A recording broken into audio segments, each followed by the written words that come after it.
A boy with no powers in a group full of heroes is kicked out because he's useless and not much help to the team. Now, he has nowhere to go, no money to spare, and it seems he's also terrible at any combat skill. A boy recounts the story of Fenrir, an S-level monster capable of single-handedly destroying a large city. Once, a village that was constantly attacked by this beast spent all its money to hire the boy's group, the Blazing Dragon Fangs. On that fateful night, Fenrir suddenly appeared out of nowhere and flung a boy who was watching the team's movements far into the air. The leader of the Blazing Dragon Fangs commanded Bandana to spring into action. She then shot her metallic cable around the beast's body to trap it. However, Fenrir bit the cable and hurled the girl against the wall, causing a severe injury. The group's healer quickly sprang into action to restore their ally. Back in the fight, Bandana immobilized the wolf again, allowing the leader to strike the beast with his flaming sword, setting it ablaze and securing victory for the team. According to the boy narrating the story, Bandana was the Swift Ranger, Marlefis the Priestess, and Golnova the Fiery Warrior. After defeating Fenrir, the Blazing Dragon Fangs became local heroes. The boy who was removed from the fight at the outset, and who tells us about this battle, believes his story is somewhat unusual, that of a powerless man among heroes, performing menial tasks on a journey to save the world. After their well-deserved victory, the team enjoyed a hearty meal. However, after biting into a piece of meat, Golnova declared it trash and tossed it away, complaining about the village's poor food quality. The youngest boy hurried to clean up the mess the leader had made, so Golnova demanded that Kerr cook something decent for him. With a smile, the young lad assured he would handle it, while Bandana noted they should enjoy it as it would be their last meal from Kerr. The young boy, puzzled, asked what they meant by that, to which Golnova bluntly stated the kid was too slow to realize he was being fired, as he was so feeble he couldn't even kill a cramping slime pup. Marlefis reminded him that according to the laws of this world, teams must consist of 4 members, meaning if they truly wanted to become stronger, they needed to recruit a high-level mage to raise the team's caliber. Not missing the chance for a pun, Bandana pointed out that although Kerr might carry their baggage, he was ironically the biggest baggage of all. As a last resort, Kerr literally begged the leader for mercy to stay on the team, but Golnova kicked him in the stomach and told him to shut up. Following this, Kerr reflected that his story was all too common, that of a powerless boy who traveled with strong heroes until he was dismissed and had nowhere else to go.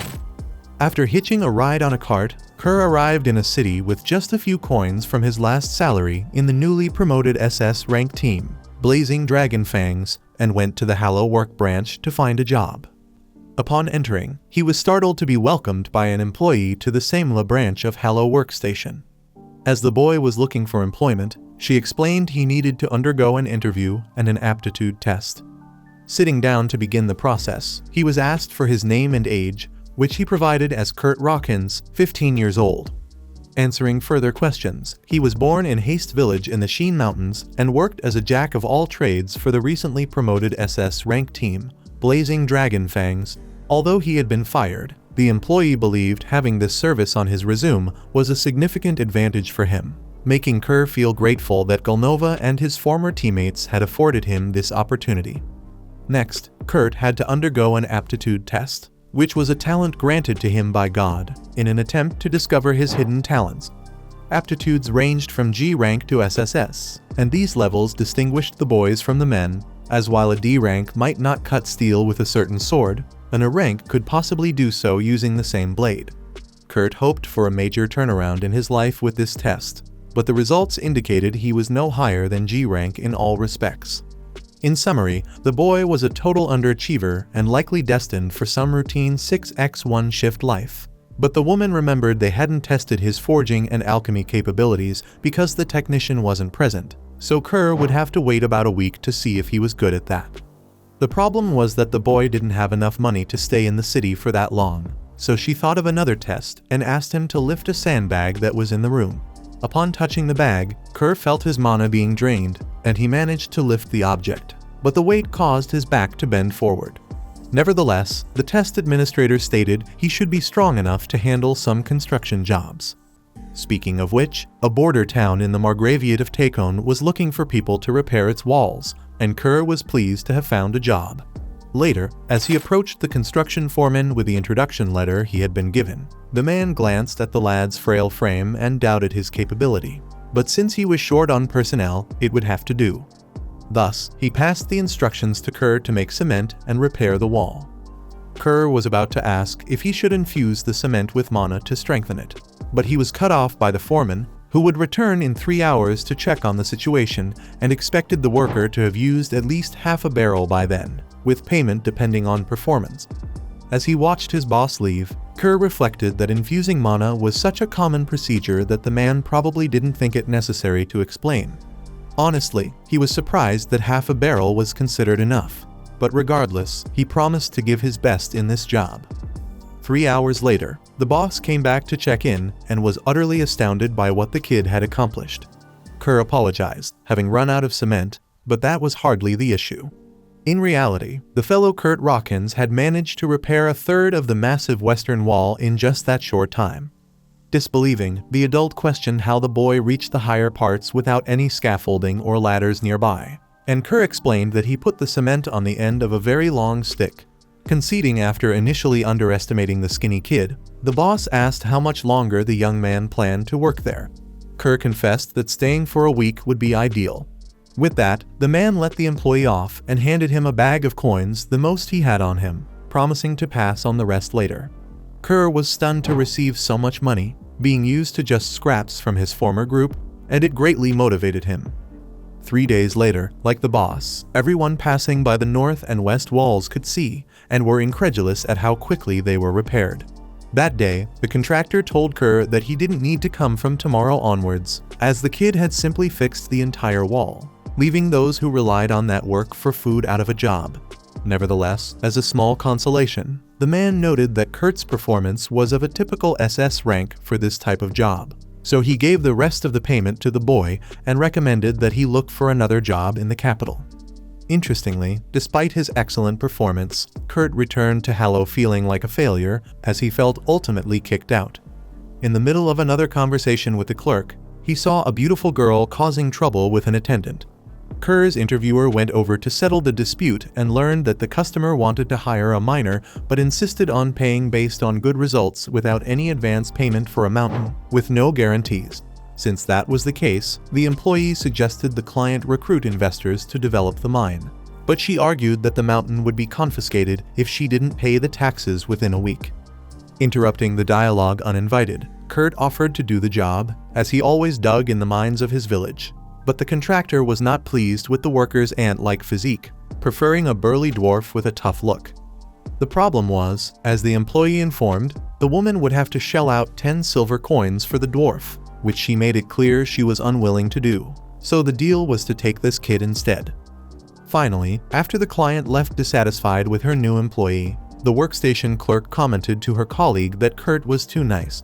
With that adorable look, he could easily work in some leisure lodging, if you catch my drift.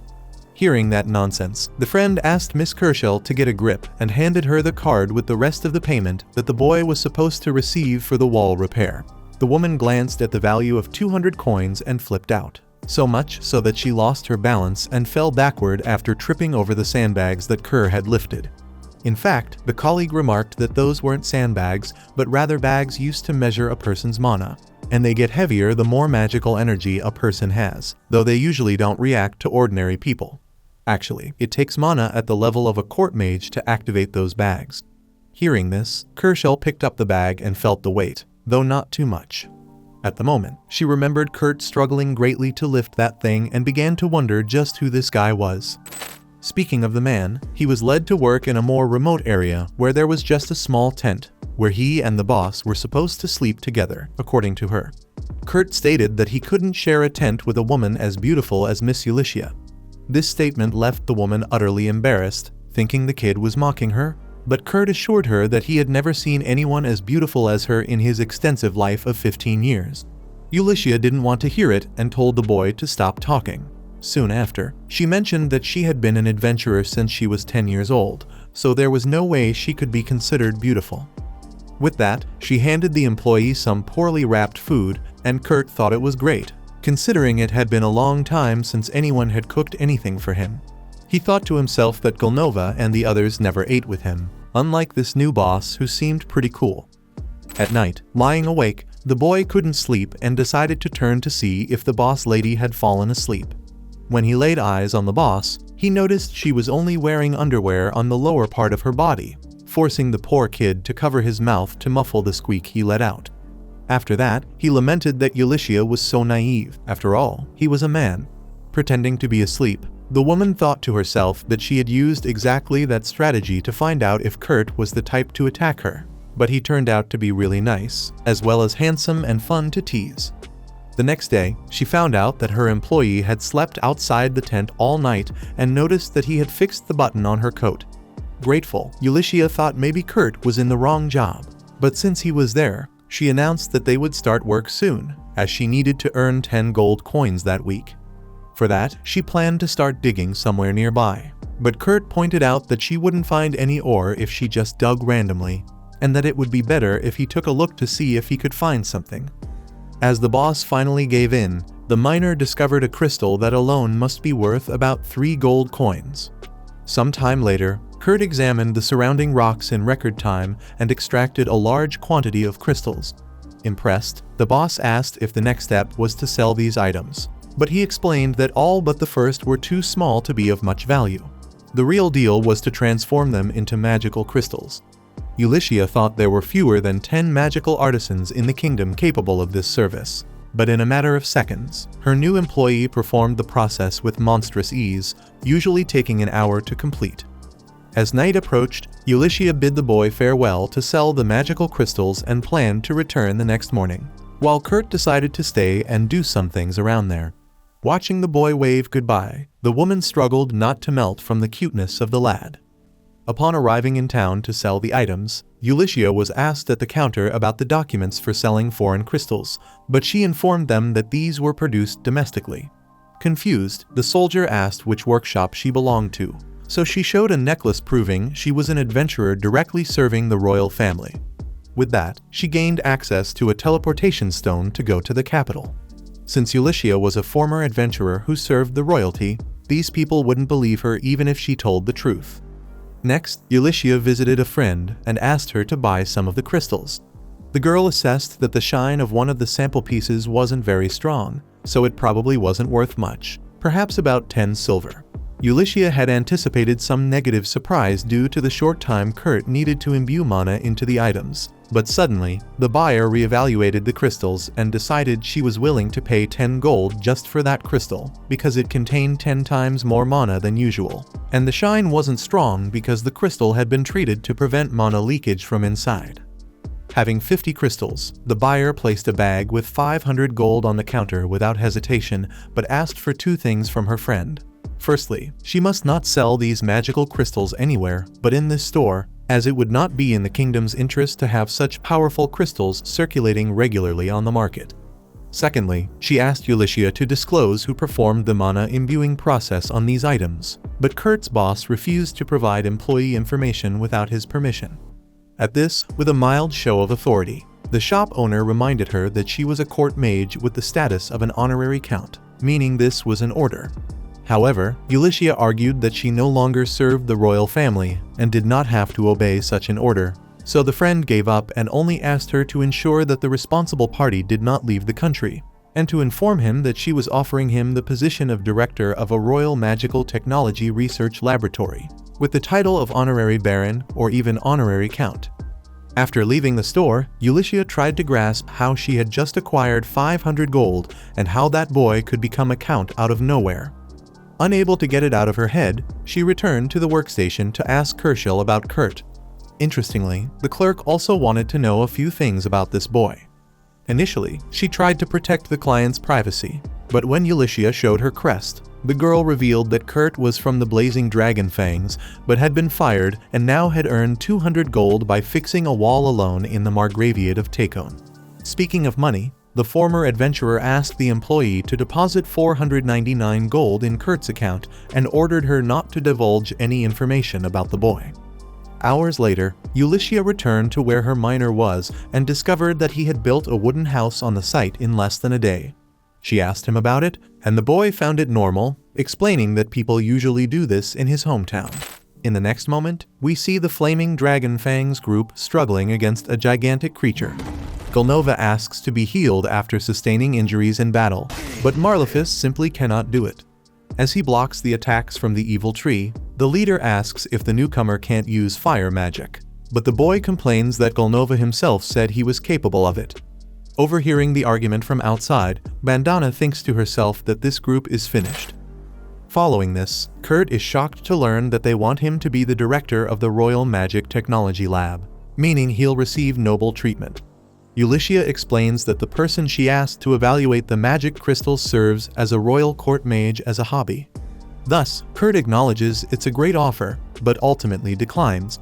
Internally, he reflects that he can't see himself in a role that places him above others, besides feeling bad for the flaming dragon Fangs.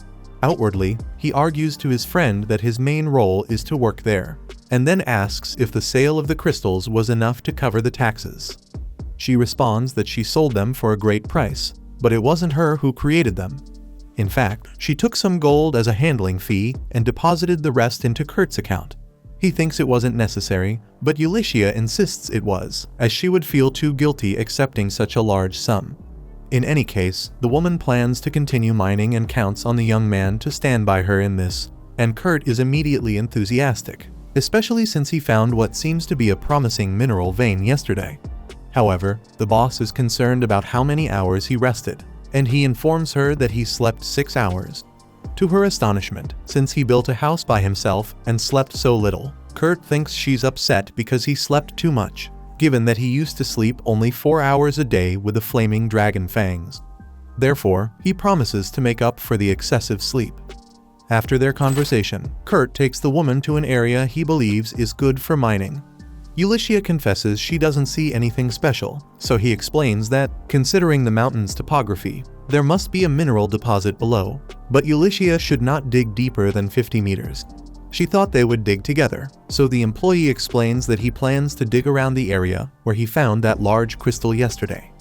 Hours later, the boss finds a very valuable topaz and screams with joy, assessing that it must be worth about 3 gold coins, especially since Kerr will turn it into a magic crystal for free if she asks, which would help her meet her target. With this in mind, she feels a spark of passion for the miner, but quickly scolds herself to push that feeling away. With a smile plastered on her face, Ulysses follows Kerr Rockins, imagining that by now he has made an entire mining tunnel. Indeed, the kid had simply built a mine in the meantime. Ulysses enters and notices the excessive brightness, then wonders if they don't need lanterns because of the glowing moss. Either way, she freaks out when she realizes the tunnel is huge in a surreal way, and it was supposed to be impossible for that kid to manage to open such a large one in so little time.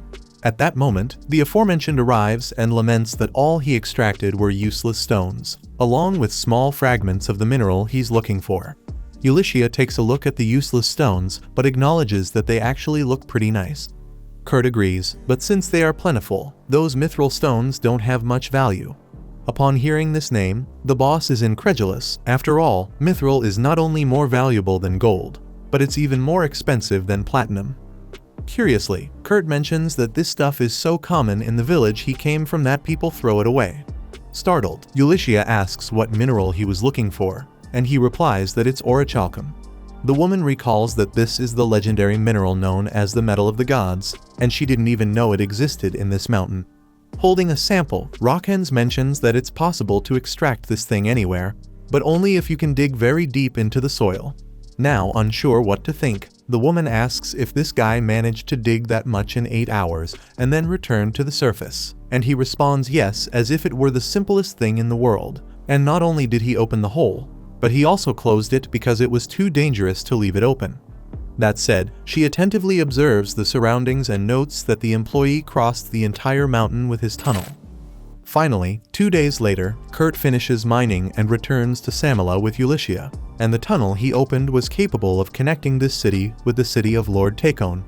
Therefore, Ulysses allows members of the Merchants Guild to use it in exchange for a maintenance fee, and the woman will be able to cover the taxes with this money. At some point, while walking on the street, Kerr is approached by Bandana, who tells him that she is no longer part of the flaming dragon Fangs after several things happened. She recalls that one day, Golnova ate at a popular restaurant and left without paying the bill because he thought the food was terrible. When he met Bandana on the street, he wanted to know if they still had the smoked meat Kerr had made, but she remembers that the team leader ate it all. Hearing this, the man points his sword at the subordinate and orders her to bring the kid back, and that it's okay to hurt him a bit if he refuses to cook.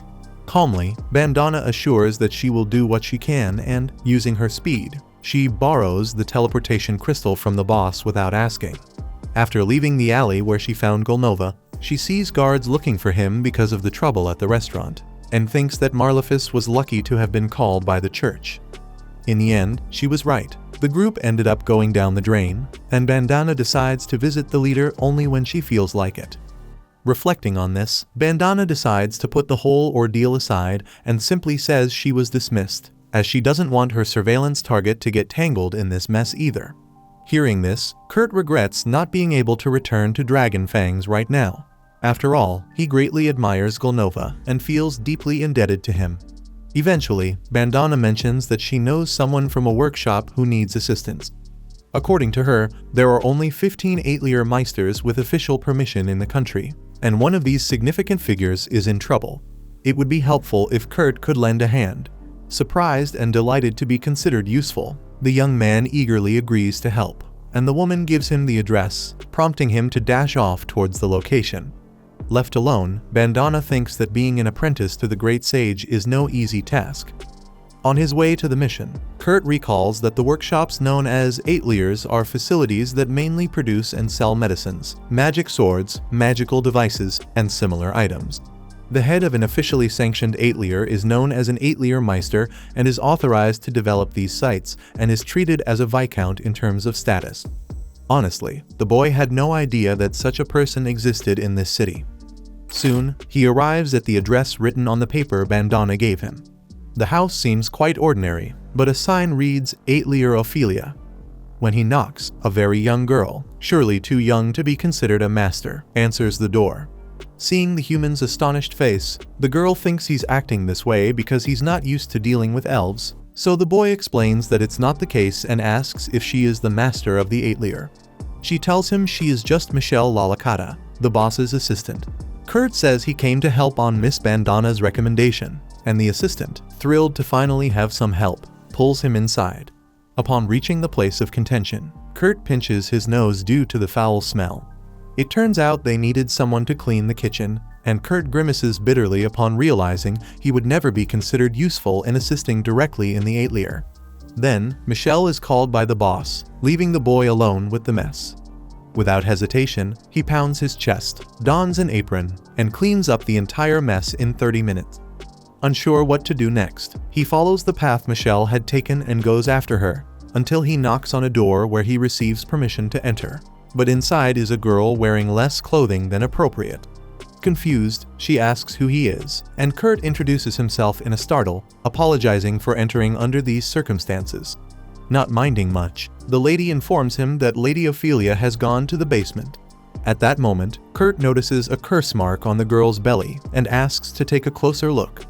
With her permission, he touches the mark and sees that she feels no pain, likely because the curse has consumed so much of her that she hardly feels it anymore. At least, her stomach still works because it growls ominously. Therefore, Kerr offers to prepare some light food for her. Arriving in the kitchen, he realizes he was touching the body of a naked woman and blushes, and the distraction causes him to trip over a stool in the middle of the path and fall face down. Meanwhile, Ulyssia is in a meeting with her friend from the court, wanting to know what the value would be. The purple-haired girl offers 50,000 gold for the mithril and orichalcum, which makes the businesswoman sweat from the amount of money mentioned. She questions what Mimiko thinks will happen if they find out Kerr Rockins exists, and Mimiko bluntly replies that the boy could easily be kidnapped or even killed. Honestly, she has no idea how such a monstrous kid has remained anonymous for so long. Ulyssia mentions that he was fired from the Flaming Dragon Fangs, which reminds Mimiko that the leader of this group is being sought by the authorities. She wants to know what her friend plans to do with the boy from now on, and Ulyssia hopes to place him in the position of Aitlier Meister, as limiting his actions would be better than him standing out. Moreover, she herself wanted to be hired as a guard, but has no idea how to make him accept this, as the boy has no clue of his real capabilities.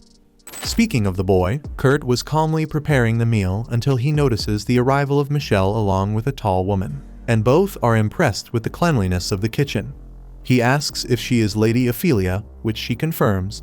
The boy apologizes for using the kitchen without permission to make this porridge, explaining that there was a girl in the back room who was hungry.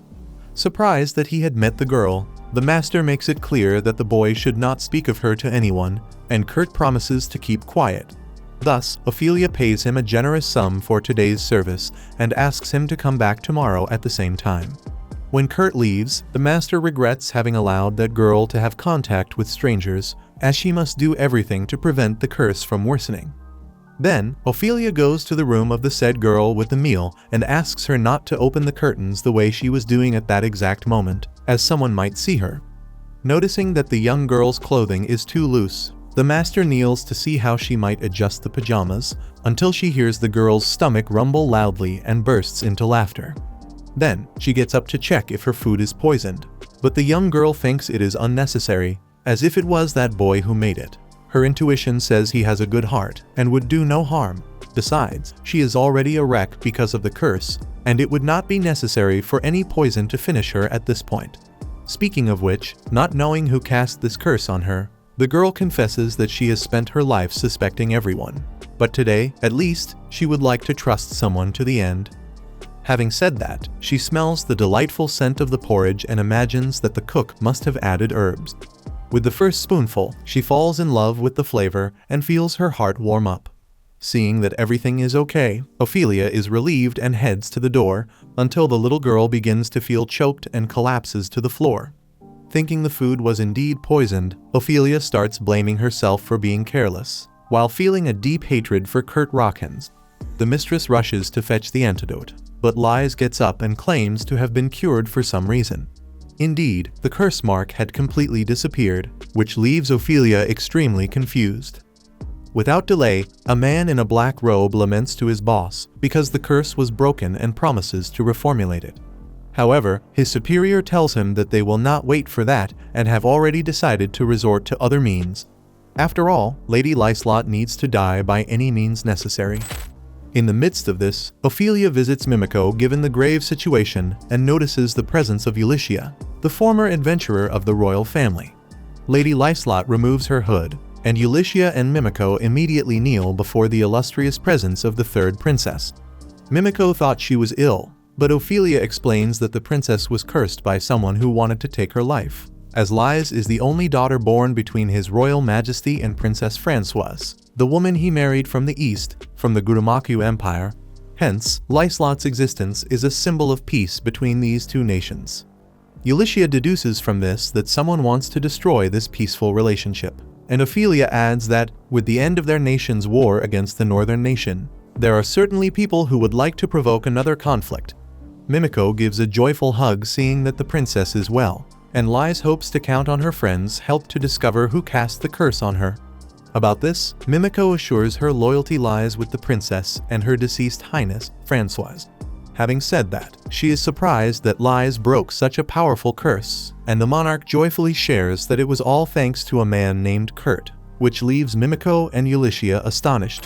In light of the unexpected revelation, it became necessary to explain to the two that the princess had eaten porridge made by Kurt, breaking the powerful curse afflicting her. Regarding the culprit who plotted to take Lady Lyslot's life, considering that it's someone skilled in curses with connections capable of tampering with the palace's curse protections, Mimiko has 3 suspects. Sanova Ristkatz, the first general of the Royal Expeditionary Forces, Tristan Maynolf, a bishop of the Poland Church, and Isidora Arkmana, the third queen of His Royal Majesty. Ophelia believes Tristan could have used his followers to tamper with the protections in Lyslot's room. Lies adds that her stepmother, Isidora, can move freely around the royal palace and might very well have interfered with them. On the other hand, she wonders how Sanova could do the same, so Ulycia explains that this general has connections with the Thieves' Guild, which obviously has its ways to enter places they shouldn't, and enough influence to bribe people inside the royal palace. Since it's difficult to pinpoint the culprit at this moment, Ophelia suggests setting a trap to catch this rat. For example, Lies recently turned 15 and became an adult, and tradition dictates that she leave the palace to train for a year. So, the plan is to create a non-existent workshop, run by a fictitious Meister, where Lies will train. Surely, the culprit will start gathering information about the supposed master of this place. Mimiko deduces that if it were someone who really existed, the thieves would collect information quickly. But since he doesn't actually exist, there's nothing to collect, and this bait will confuse the culprit and buy them time to investigate the situation more thoroughly. However, Ophelia says they need to prepare some credentials for this person who will be the fake 8-Leer Meister. But Ulyssia has just the thing for that, a magic crystal. Ophelia takes the item and is startled by its quality. Then the mine owner reveals that Kurt made it, leaving the master and the princess dumbfounded again. Later, Kurt arrives at the door of Ophelia's workshop and sees a sign that it's temporarily closed due to some unspecified emergency. At that moment, Michelle arrives, so the boy takes the opportunity to ask what happened. She explains that after Kurt left yesterday, her master suddenly went somewhere, and she's sorry that there's no way for the boy to help in the workshop now. Because of this, the poor guy walks away downcast, thinking he made another blunder that got him kicked out of the place. Anyway, his stomach growls, determining it's time to eat, so he heads to a restaurant to ease his hunger with a smile on his face. There, a group of warriors is discussing something at one of the tables. The woman in the trio questions what they will do, as they need to deliver something today. A man replies that he doesn't know, as the doctor said that such a person needs to rest for a week. But without their carrier, they'll have to refuse this order. The problem is they can't afford the cancellation fee, so the girl thinks it's better if they just carry their things. However, her companion reminds her that they will be very vulnerable to attacks if they are loaded down. Kurt overhears the discussion and thinks he could serve as a carrier for these people. Therefore, he brazenly approaches the team and offers to act as a mule for the group, since, although he's a clod in combat, he has an incredible talent for carrying things on his back. The girl dismisses the idea of a kid like that managing the task, but her colleague slaps her on the head and reminds her that she's the same age as this guy. The man apologizes for his sister's behavior, but admits that this job isn't for just anyone, as they are preparing to hunt iron golems that weigh over 200 kilos, and it will take someone with special abilities to carry the necessary items. The only team member who hadn't spoken until then contributes the following statement. That's right. Regardless, Kurt assures them that 200 kilos is nothing for him, so he proposes a challenge. If he can lift the 2 men of the team, that will prove he's the right guy for the job.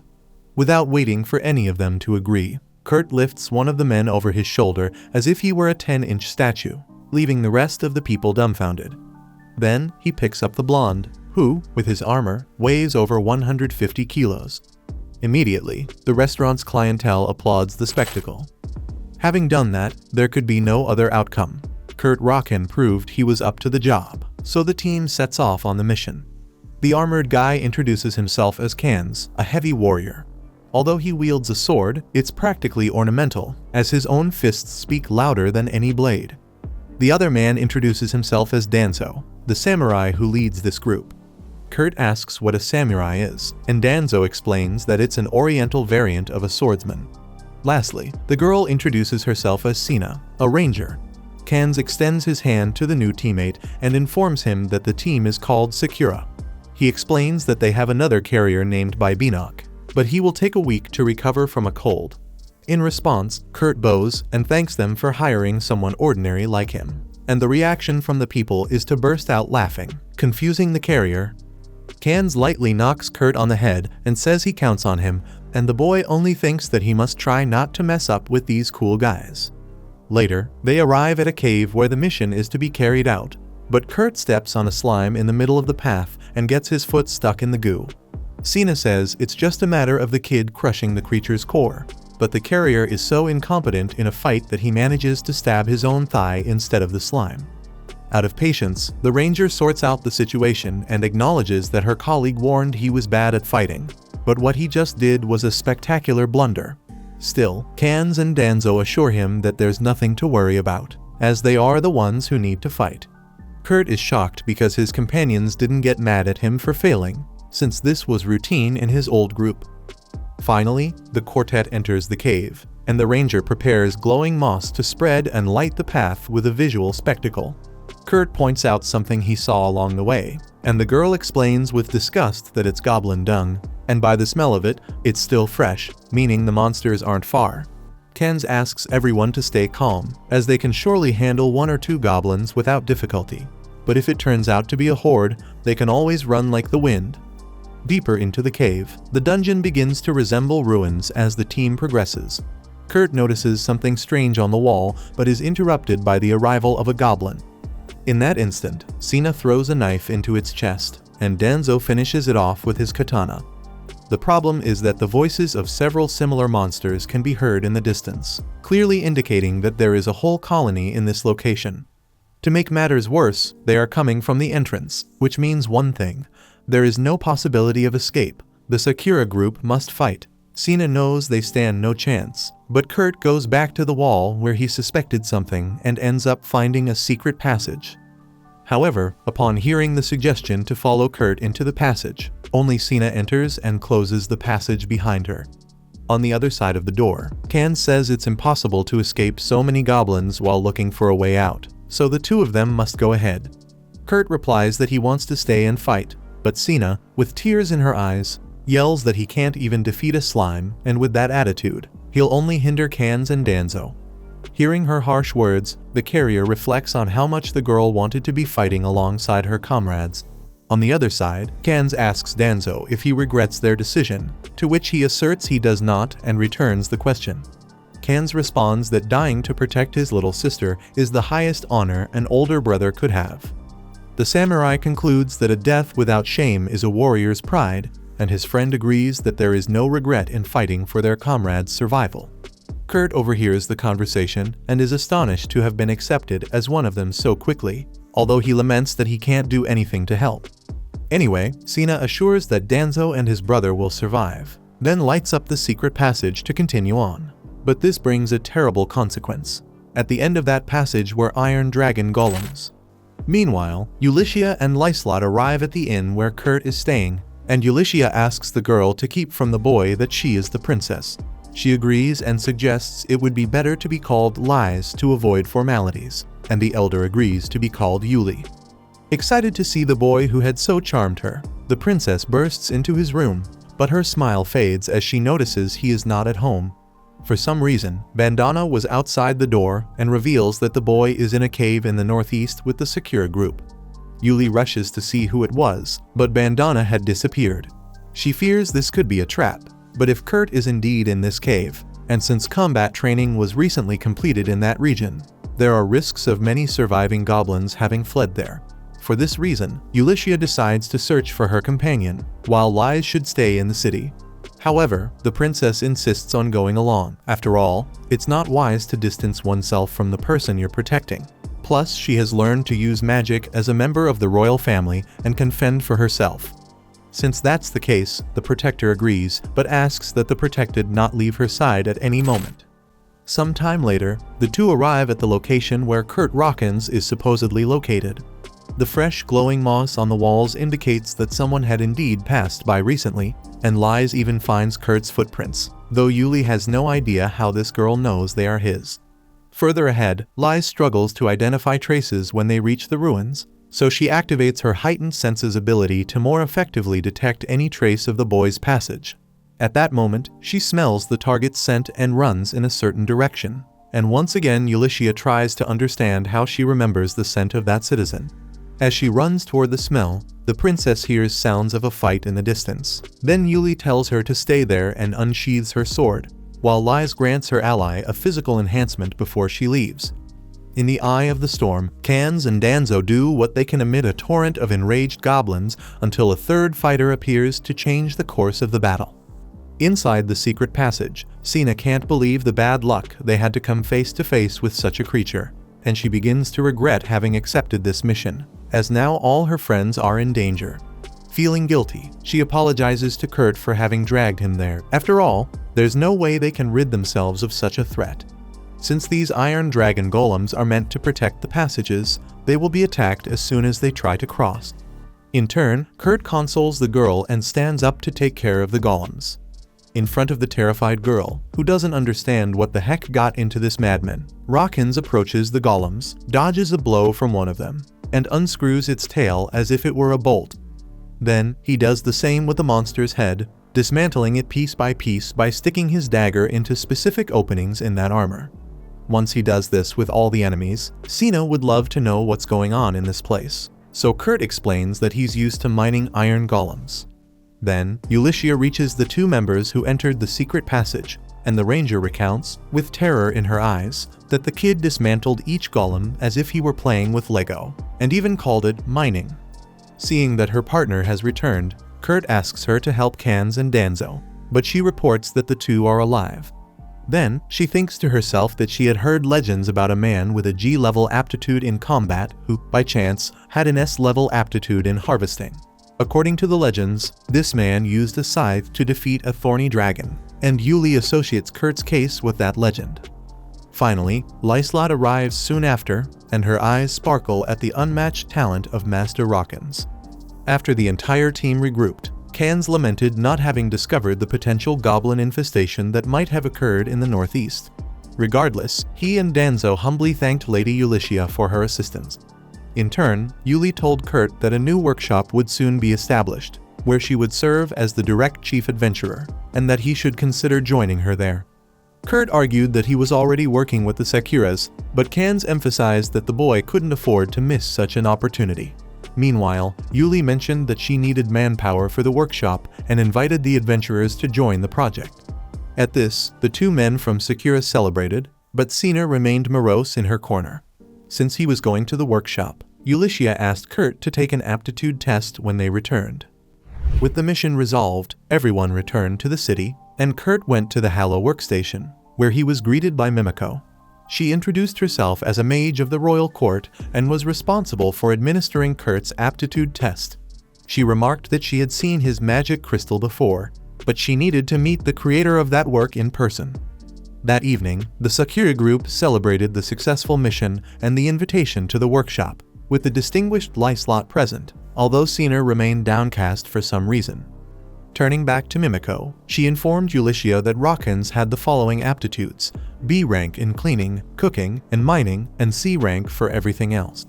Yuli asked what the actual results were, and the mage explained that the workstation could only measure talents from G to SS ranks, meaning anything beyond its measuring capability was ranked SSS, and that was the case with this boy. Moreover, even his latent magical power was much greater than that of the royal court mage. Yuli had her suspicions, but this was proof that he was the right person to be the secret Atelier Meister.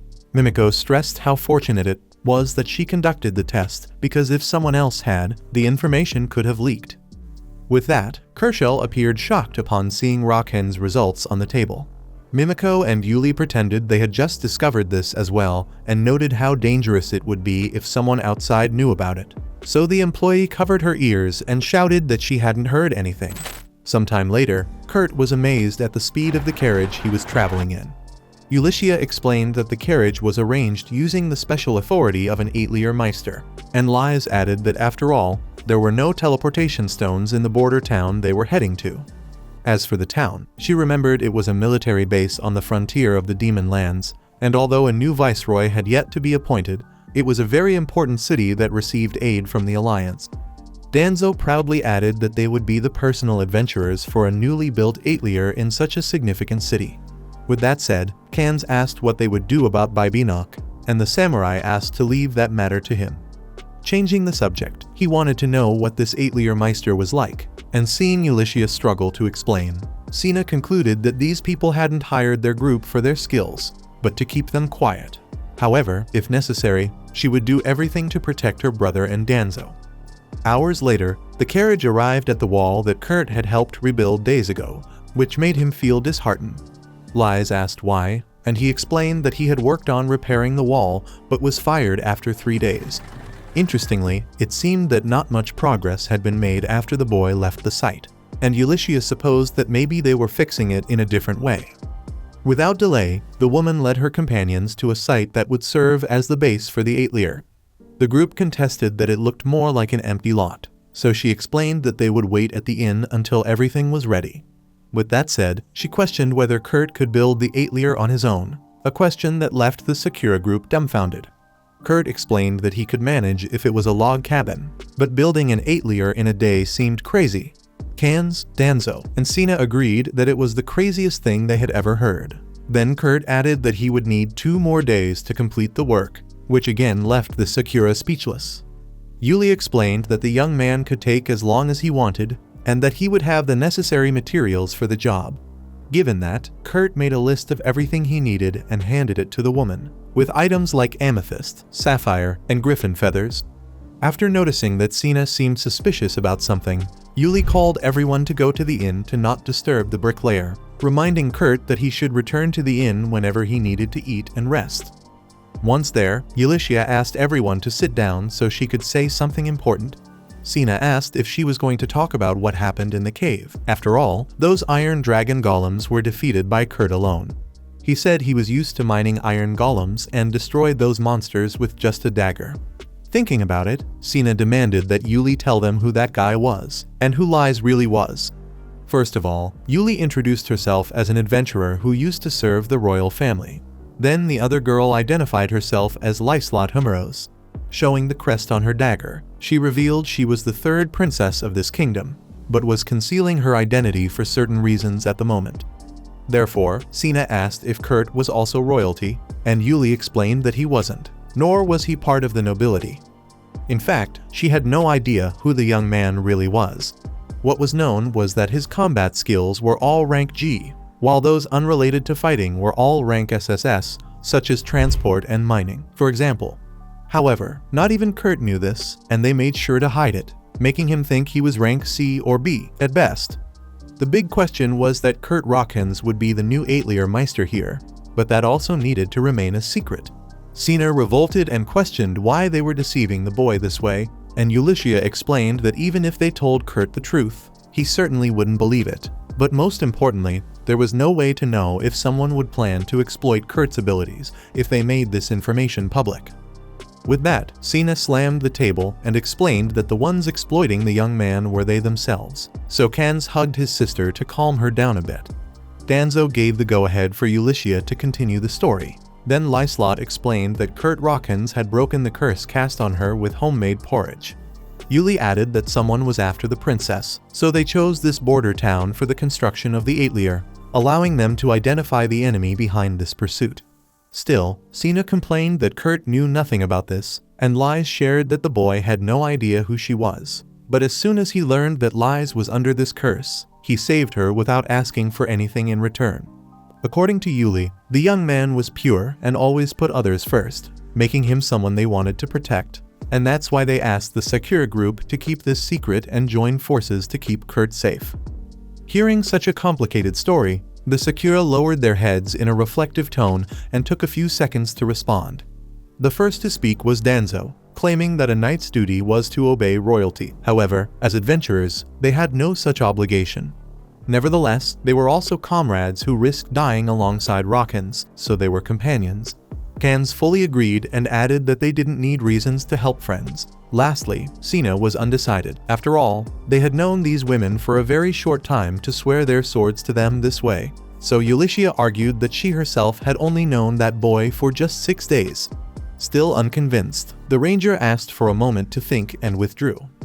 Walking alone on the street, the girl tried to understand what was happening, because for her, Kurt should know the truth.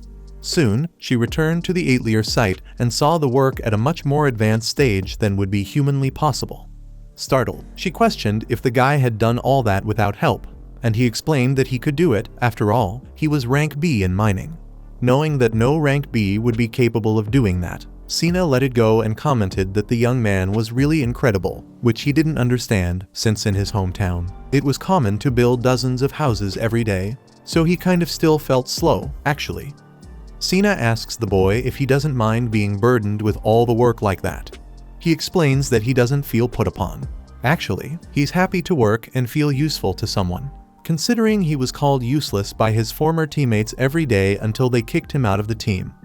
Hearing this, Sina recalls Yulishia mentioning that Kurt was a pure-hearted boy, and she begins to understand his perspective better.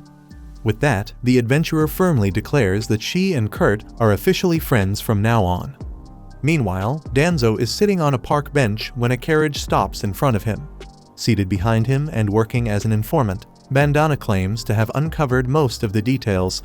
Bandana, also known as the Man of 1,000 Faces, accepts missions from villains before infiltrating a group of adventurers. Essentially, he's a scoundrel who has ruined many groups, but it seems he accepted this last mission specifically to take down Sakura, as a rival group is resentful that Sakura took a job they wanted. Bandana was sent because of this, and the details of the situation are on the paper Bandana handed to the samurai. That night, in a tavern in the city of Samala, a man is harassing a waitress in a demeaning manner, and after failing to get anything from her, he grumbles to himself that he hadn't counted on the survival of the Sakura scoundrels. He also heard they were employed at a workshop connected to the third princess. Thus, if he could crush those rats, he would profit immensely. Seated behind him, Danzo comments that it sounds like a very profitable plan, and the man bursts out laughing in vanity, agreeing since there's no shortage of clients willing to tarnish the little princess's achievements. As the man finishes his sentence, he finally realizes he's been talking to none other than Danzo, who asks if Bandana isn't drinking a bit too much to celebrate his recovery. In the face of the situation, Bandana dashes out of the tavern, outraged that the samurai discovered his plan. Suddenly, he trips over a cable that was deliberately placed in his path, and then the adventurer appears with his katana, acknowledging that his former companion was always cunning, so it was impossible he didn't know about a goblin colony. Bandana swears he knew nothing and pleads on the grounds that the two had been teammates to be spared, yet Danzo brandishes his sword and points it at the man's neck, making it clear that the former Sakura bearer must not come near those who are considered true friends of the samurai, otherwise, he will be cut in half without ceremony. Watching the conversation, Bandana reflects that he wished Danzo had finished this target who could become a threat again in the future. Suddenly, two hooded men appear and take Bandana away. Bandana notes that they seem to be members of the Phantom, the intelligence unit of Mimiko, the third court mage. At that moment, she receives a letter via a crow talking about Marlefist. Bandana feels sorry for them, but as her master made clear she should ignore that woman, she decides to head for Kurt Rocken's hometown. In the next scene, in some mysterious and dark place, at the back of a tunnel, Marlefist, the priestess of the blazing dragon Fangs, lies on a huge magical circle, apparently too weak to stand up. Days later, Kans and Danzo gaze at a marvelous landscape and wonder if it's reality or fantasy, considering that just 3 days ago, it was a vacant lot, and now it seems like a portal to another world. Nearby, Sina notices a papamomo tree in the garden, so they should have delicious fruits only next spring, but for some reason, the tree is already bearing fruit. Meanwhile, Liz runs through the backyard announcing that this will be the love nest between her and Master Kurt. Soon after, seeing that their friends have entered the workshop, Kurt regrets not having had time to prepare a proper welcome, but Yuli assures him that what they've seen was already quite pleasing. Nevertheless, she would like to take a look inside the structure, so the stonemason first shows the entrance. Then, the 2 floors underground. Besides that, he shows that all the water in the mansion is created there. Amazed, Ulysses asks what the devil is that tank-like device, and the boy tells her he transformed the sapphires he requested into magical crystals, using them to create a water-generating engine. He also made quartz magic crystals for lighting. The magical power is stored in the amethyst and should stay lit for a year straight, even if you leave the power on all the time. Next, the boy shows the bedrooms where everyone will sleep. The pillows and blankets are made from the griffin feathers he requested, and Liz celebrates as she smells Master Kurt on one of them, even though Yuli tries to explain that the smell comes from the griffins. Next, Kurt shows the Atelier Meister's room and takes the opportunity to ask when he will arrive. Ulysses makes up that the master is very busy and his arrival has been delayed, then asks where the stonemason's room is. He replies that, since he's responsible for menial tasks, he thought of sleeping in the small resting area next to the kitchen. Seeing that the boy seems willing to sleep in a pigsty because he considers himself useless, everyone tries to convince him to sleep in the room he built for the Atelier Meister until the real owner arrives. 2 hours later, the group finally convinces the boy to stay there for now. Done that, Ulysses asks if he can put a curse barrier around this mansion. However, as the boy confesses that this is a bit difficult, the woman uses the anti-curse talismans that Mimiko gave. Now, for Lyslot's room, which is the most important, she thinks about some special protection. Suddenly, Lys rushes out of her room and scares the poor woman, thinking it was Kurt there and inviting him to her bed. Annoyed, Yuli asks where this girl learned such things, then Lys asks back if her friend is jealous by any chance. Losing all composure, the businesswoman pretends she's not. Although it's obvious, nevertheless, she remembers that Kurt is pure and innocent, so Lys should approach the guy gently. Speaking of which, the talented Rockins is busy preparing a meal for everyone in the kitchen, when Lys walks in wearing a provocative waitress outfit to help with whatever is needed. Yuli steps in to question which part of taking it easy the princess didn't understand, especially while wearing such an indecent outfit. On that note, Kurt admits he also found it a bit odd, but Lys herself had claimed that this attire was common at her home. Moreover, Sina opens the kitchen door after smelling freshly baked bread, only to see Lyslot in that peculiar outfit and frowns. Kurt confirms that there is indeed bread baking in the oven, and that it will be a regular morning occurrence in this house. By the way, when the boy asks whether the women prefer coffee or tea, Ulyssea's eyes light up, and she concludes that this man is the perfect housewife. Therefore, she now intensely desires him as her spouse. At mealtime, Cans is the first to praise the food with great enthusiasm. Sina gives a look that shows she enjoyed it, and Danzo mentions that he can feel the food energizing his entire body. Ulysses asks where Kurt is, and Lys explains that he went out to clean, carrying a cloth, because according to him, someone had scribbled all over the mansion. Knowing that Lys was probably referring to the curse protection, Ulysses rushes to Kurt in a hurry, although Mimiko had mentioned that it's impossible to remove the talismans once they are placed. However, as soon as she reaches Lys's room, the boy was cleaning the last mark on her door. When he asks if she knows who made the mess in the corridor, the woman kneels in sadness and explains that it was definitely the work of Rabisky, the scribbler often mentioned in rumors. He must have seen Lys and left those scribbles in hopes of catching her attention. Believing this story, Kurt remarks that there's a lunatic for everything, but it would be wise to inform Lys about this. Given this, Yuli reflects that she managed not to reveal the assassins after Lys, but now with no talismans, and with it taking a few days for Mimiko to arrive, Yuli needs to find a way to protect the princess until then.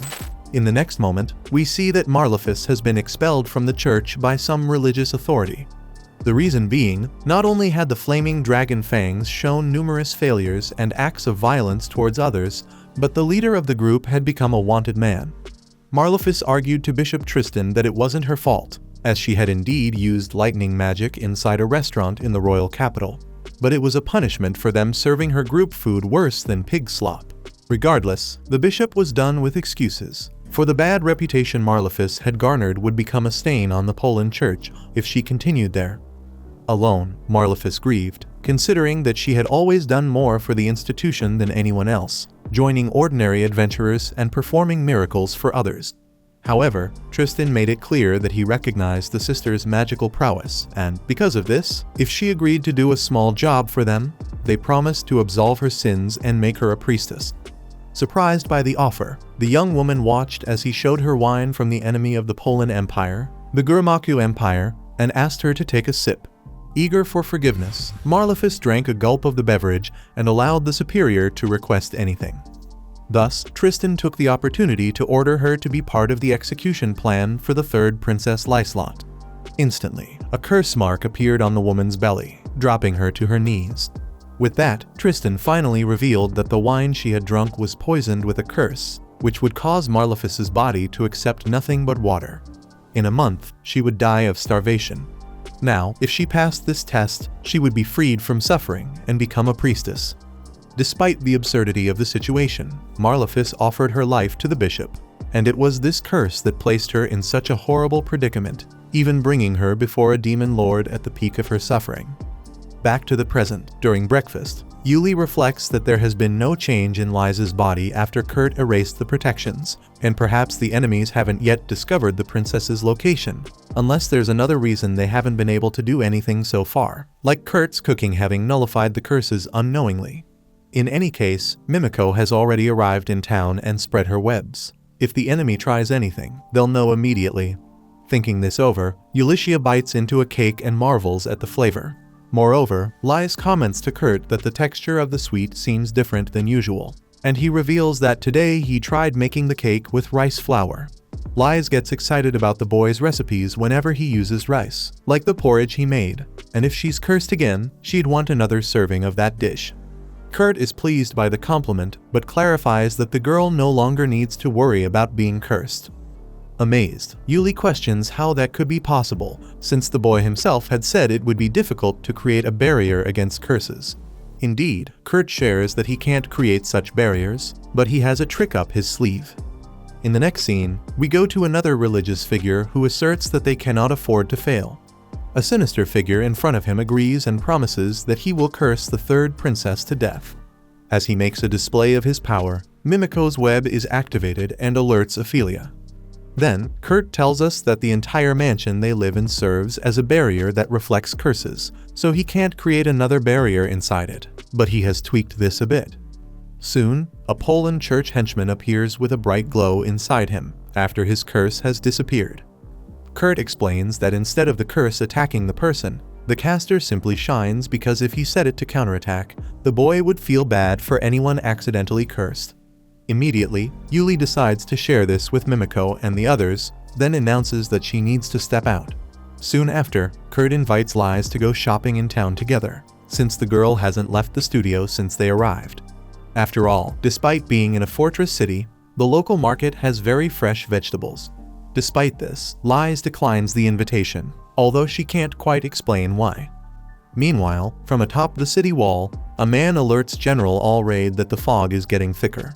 Auri confesses to Generic that he has a bad feeling about this, but the subordinate doesn't understand, since the wall was repaired and it's hard for them to be attacked by monsters.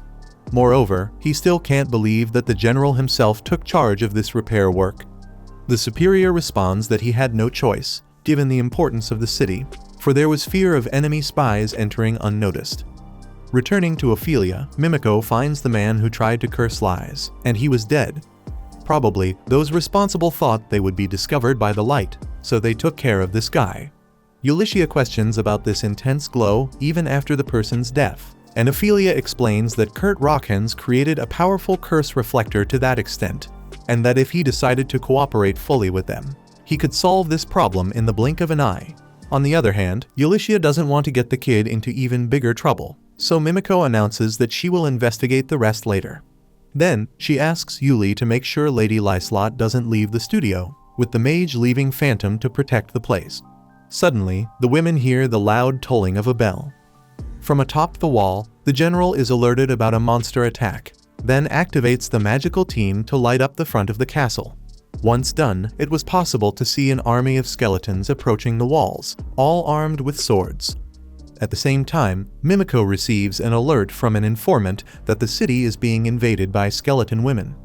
General Allraid summons the first platoon to defend the territory by his side to the end and orders Generic to finish evacuating the people. But the subordinate asks to fight as well, since the skeletons only manage to go straight, meaning if the defense concentrates soldiers there, they could exterminate the invaders. Yet, Allraid questions what they would do if there were another type of enemy below, and once again sends the subordinate to evacuate the citizens. However, before Generic could leave, something surreal just happened. The skeletons, which had blindly marched forward, instead of stopping at the wall, began to cross the barrier magically. In the meantime, Mimiko received another message from an informant. It seems the skeleton horde was being drawn toward the west wall. Upon hearing this, Yuli recalled Kershal mentioning that Kurt had single-handedly repaired the north and west walls. Generic asked what on earth had happened to that wall, and Allraid tried to figure out if that kid had tampered with the wall in some way. Back with Marlefus, the demon requested that she not die just yet. Impatient, he revealed that the first wave had failed, but for the second and third, he planned to use the woman's magical power to summon the monsters. Marlefus struggled to understand how a bishop of the church could have forged a pact with a high-ranking demon to kill a princess. The demon began to conjure skeletons using the woman's mana, explaining that the Lapita ruins had once been used to summon demons, but they were also an ideal area for monster production. It seemed Marlefus didn't have as much magical energy as that bishop had claimed, but using her soul as fuel should be enough to make up the difference. At that moment, Marlefus realized she wasn't partaking in any test. She had simply been deceived by the church. In the morning, Ulysses warned Kurt that the city was surrounded on all sides, and they couldn't call for reinforcements because flying monsters prevented it. Lies expressed concern for the secure group, as they had not yet returned from troll hunting. Yuli reflected that, according to information from Phantom, the monsters were coming from the Lapeter ruins to the west. The knights were devising a strategy, but had to be cautious due to the number of enemies.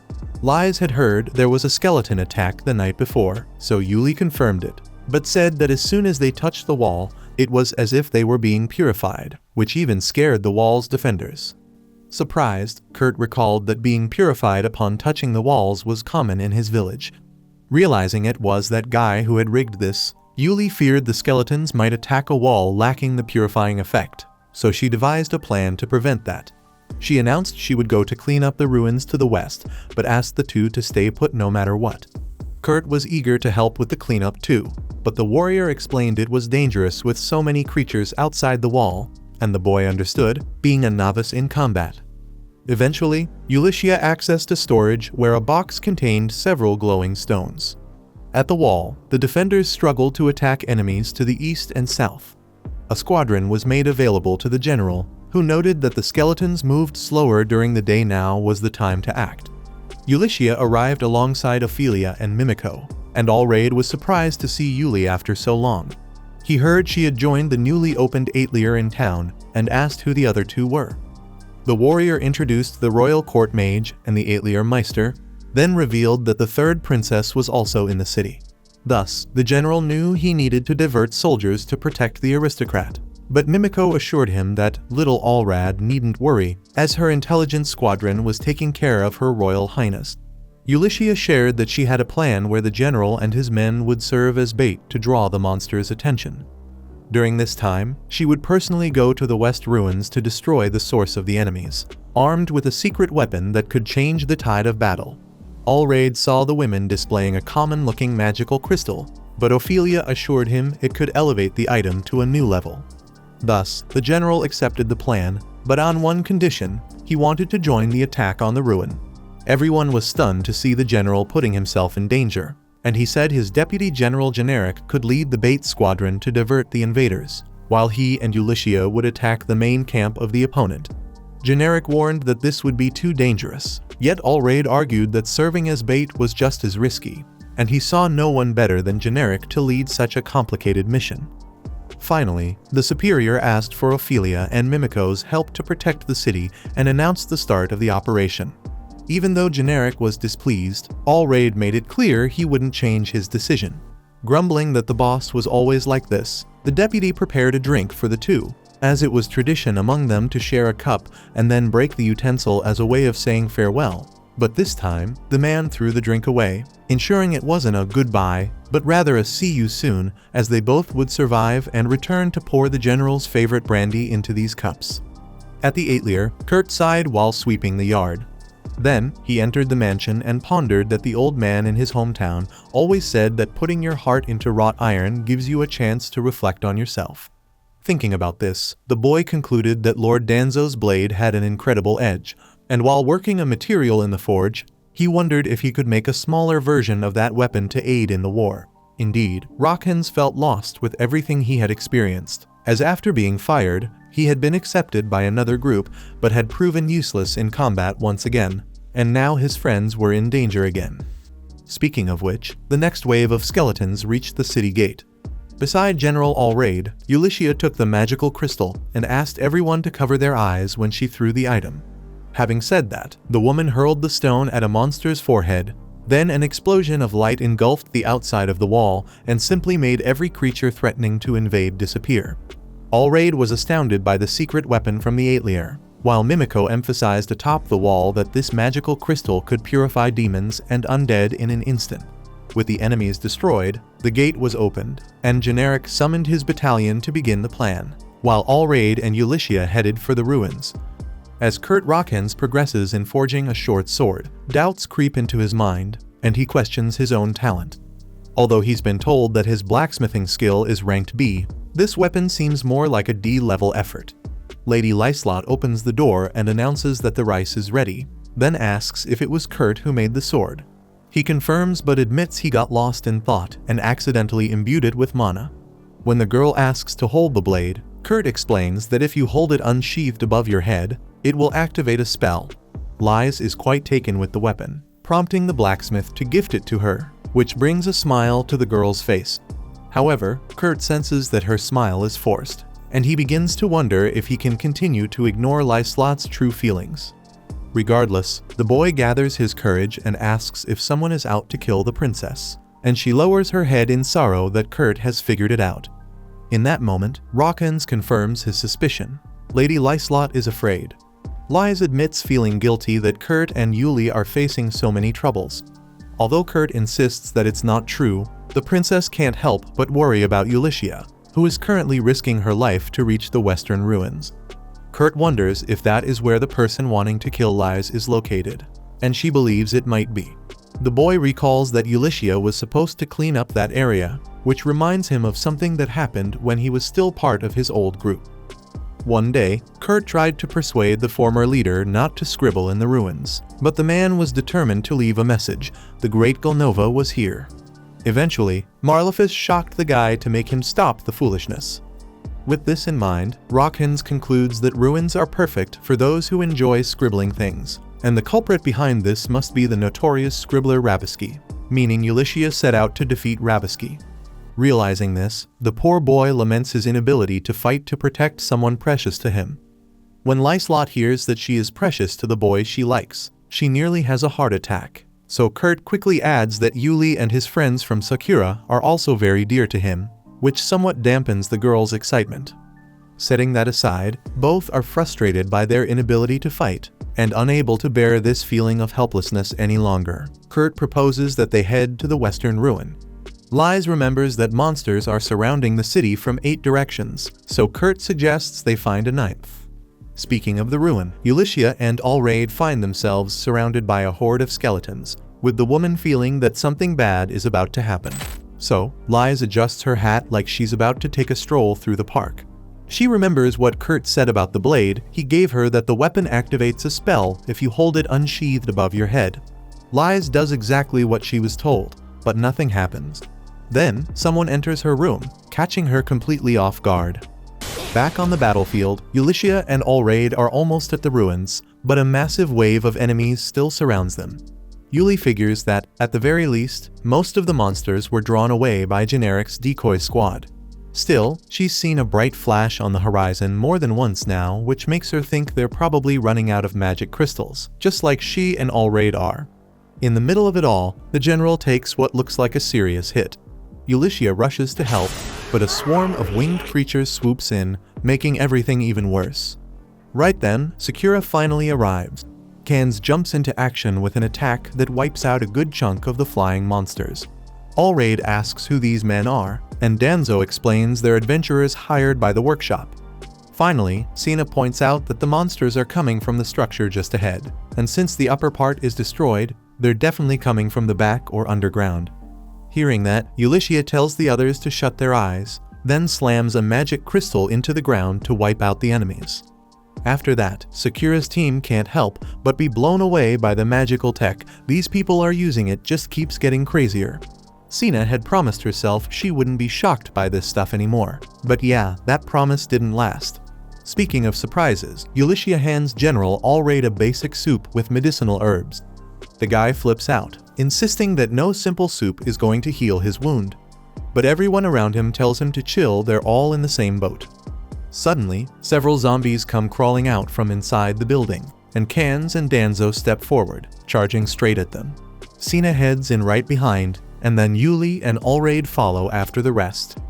They enter the structure, trying to figure out where these things are coming from, fighting off any enemies that appear along the way. Somewhere deep in those ruins, Marlefus realizes she's going to die if this demon keeps draining her energy like this. Through a magical projection, the demon watches Generic's squad advancing into its territory, and Marlefus notices they're using magic crystals. When the entity spots Yuli and Auri, it recognizes that these two actually know what they're doing, which is good, at least, to cure its boredom. In fact, it decides to greet the guests in person. The two humans push forward through the mysterious halls until more creatures emerge from underground. That's when they discover the source. Without wasting a second, they throw a magic crystal to the floor, wiping out the monsters, then continue on toward a staircase that leads below the first floor. But right then, the demon lord appears. Auri asks if this thing is the one summoning the monsters, and Ulysses confirms, yeah, that's the boss they need to take down. Fully confident, she charges toward the main enemy, sword in hand. When she's close enough, she throws a magic crystal at the perfect distance to maximize the effect. But it does absolutely nothing. The monster doesn't even flinch. In fact, it mocks the tremendous power the human just showed, which might have been dangerous if it didn't have infinite life. Auri follows up with a powerful sword strike, landing a solid hit. But the demon doesn't even bother dodging, his body regenerates completely the moment he's struck. The demon lord lets out a sinister laugh as he watches the panic spread across the humans' faces. Meanwhile, Marlefis is still being drained non-stop to produce more minions for the dark entity. She's starting to struggle to breathe, and it's clear she doesn't have much time left. All she can think about is breaking the magic circle she's trapped in. If she could just destroy that, it would shut the whole thing down. But she's so exhausted, she can barely move. The demon tells them he's been watching their battle from the beginning and admits they've done well. But then he shows them, through magical projection, how Generic's squad is struggling. Auri immediately sees things aren't going great on their end. The demon taunts them, saying everyone is desperately playing hero to protect the city and the princess. But Auri stands firm, they're the border knights, and they will never bow to a demon. That only convinces the demon that he hasn't summoned nearly enough monsters to break their spirits, so he does just that, conjuring even stronger units. If the knights call in reinforcements now, the demon's giants will destroy the weakest gate, along with the 3 members of Sakura still guarding the ruins entrance. Enraged by the threat, Auri and Ulysses lash out together, slicing off the demon's head and stabbing through his chest. But as always, he lets out his trademark laugh, calmly picks his head off the floor, and places it right back onto his body. Then, with a sneer, he promises to wipe out the entire Knight Order and drag the princess out of the city, making sure these two are forced to watch her being torn apart before their eyes. Ulysses is visibly shaken by the idea, but Auri urges her to stay focused. Defeating this thing is the only way to end the conflict. She knows he's right, but she has no idea how. After all, they already decapitated him and pierced his heart, and even Kurt's magic crystals couldn't touch him. The demon bursts out laughing again, feeding on the fear in her eyes, and dares her to just give up and fall completely into despair. Down below, Marlefis seems ready to give in. She tells herself it's all over. She can't break the magic circle, and her hunger is at its limit. If she could at least eat something, maybe some of Kurt's cooking, maybe things wouldn't feel quite so hopeless. Suddenly, she hears Kurt's voice. At first, she thinks she's hallucinating, but it really sounds like the boy is nearby, talking to someone, trying to figure out where they should dig. However, a hole suddenly opened in the ground after the boy successfully dug through the 9th direction he'd mentioned earlier as a possible way out. He jumped in surprise when he saw Marlefis in that state, and the woman, in turn, was stunned to find none other than the 3rd Princess Lyslot standing there. The sight made her instantly assume that Kurt had already figured out her involvement in the princess's execution plot, and that he had brought Lyslot here to make her abandon it. Lys asked if Kurt knew this woman, and he explained that she used to be part of a group he was deeply grateful to. Marlefis corrected him, ex-member. She emphasized, saying she'd been expelled from the Church of Poland by Bishop Tristan. That's when Kurt realized he had no idea she was involved in the hunt for the princess. On the contrary, he figured she'd just gone around scribbling nonsense out of anger from being cast out of the church, like good old Rabiski always did. Even if his reasons were misguided, Lyslot couldn't help but feel moved by the boy's concern for her well-being, while the ex-priestess was growing more and more confused about what the hell was happening. When Kurt asked where Ulysses was, Marlefis guessed he meant the adventurer she'd seen in the Demon Lord's magic projection, and said they were on the floor above. Without missing a beat, Kurt said he'd go after his friend, but Lys stopped him and insisted she go instead. She told him to stay behind and erase the scribbles under Marlefis, since the sword she received would be enough to keep her safe. And just like that, despite her argument being not particularly convincing, Lyslot managed to persuade the guy to let her venture alone into that dark dungeon, even though she was the main target of this entire war. Kurt still had no clue what was really going on. As far as he was concerned, he'd only come here to do some cleaning after all. Yuli had said the mission was just to tidy things up. Marlefus, despite being on the brink of death, was sure she was still better off than that princess. Either way, Kurt Rocken got ready to perform one of his specialties, cleaning. The woman couldn't believe what kind of fool thought he could wipe away a magic circle with a mop, but then watched in disbelief as he did exactly that, as if the runes were just layers of grime on a floor. One level above, after a few attempts, Yuli and Auri noticed the demon dodged one of their attacks, leading them to suspect that, for some reason, he wasn't regenerating anymore. Ulyssia pulled out a magic crystal to see what would happen, but the monster knocked it to the ground before she could use it. From that moment on, he knew playtime was over. Right in the middle of it all, Princess Lyslot appeared, popping into the scene and casually greeting Ulyssia like they'd planned to meet at the mall. Not wasting even a second, the demon launched a magical projectile straight into the girl's chest. Yuli didn't have time to react. As she collapsed, the demon burst out in his loudest, most triumphant laugh, yet his pact was finally complete. But then, Lyslot's body vanished, transforming into glowing pink butterflies. In her place, the real princess reappeared behind the group. The demon's expression soured. He'd been fooled by a simple illusion. And yet, the copies sent heat. Everything had felt exactly like the real girl. Lys explained it was all thanks to her sword of confusion, forged in her Atelier Meister and named Butterfly. The demon tried attacking again, but once more, it was just a decoy that instantly dissolved. Another Lyslot appeared, this time near the crystal Ulyssia had dropped, and shattered it, bringing an end to the demon lord once and for all. Down below, hearing the demon's final scream, Marlefus figured it was over, and with him, all his summoned monsters. Indeed, wherever humans had been fighting on every front around the ruins, the creatures conjured by the Dark Lord vanished without a trace. Upon seeing this, Ophelia sent a telepathic message to Mimiko, mission accomplished. Despite the princess's key role in the victory, Yuli gave her a scolding for leaving the Atelier. Lys admitted she just couldn't sit still and do nothing while everyone risked their lives for her. That said, Ulyssia paused for a moment, then realized it was because of that girl they'd all made it out alive. Likewise, General Auri bowed before Her Highness, declaring that none of them would have survived without her help. The princess, in turn, asked them not to be so modest. Their wounds spoke volumes about the intensity of this battle. It was she who owed them gratitude for protecting the city and its princess. As a token of appreciation, she promised to reward her allies. Naturally, Auri didn't turn down the offer of a good drink to share with his troops. After all was said and done, Marlefus's stomach growled even louder now that she'd been saved. Though the magic circle had vanished, the curse still lingered, and she was convinced she'd starve to death. Kurt gave her some food, and even though she feared she'd throw it up from the curse, she didn't reject the boy's last rice ball. The taste was heavenly. For a brief moment, the former priestess thought she had died and gone to paradise. To her surprise, she didn't feel sick at all. In fact, the food had purified her curse. It was then she realized Flaming Fang Dragon got as far as they did thanks to this boy's extraordinary cooking. She broke down, finally recognizing his worth, and apologized through tears. Kurt, of course, assumed she was just sorry for scribbling all over the building.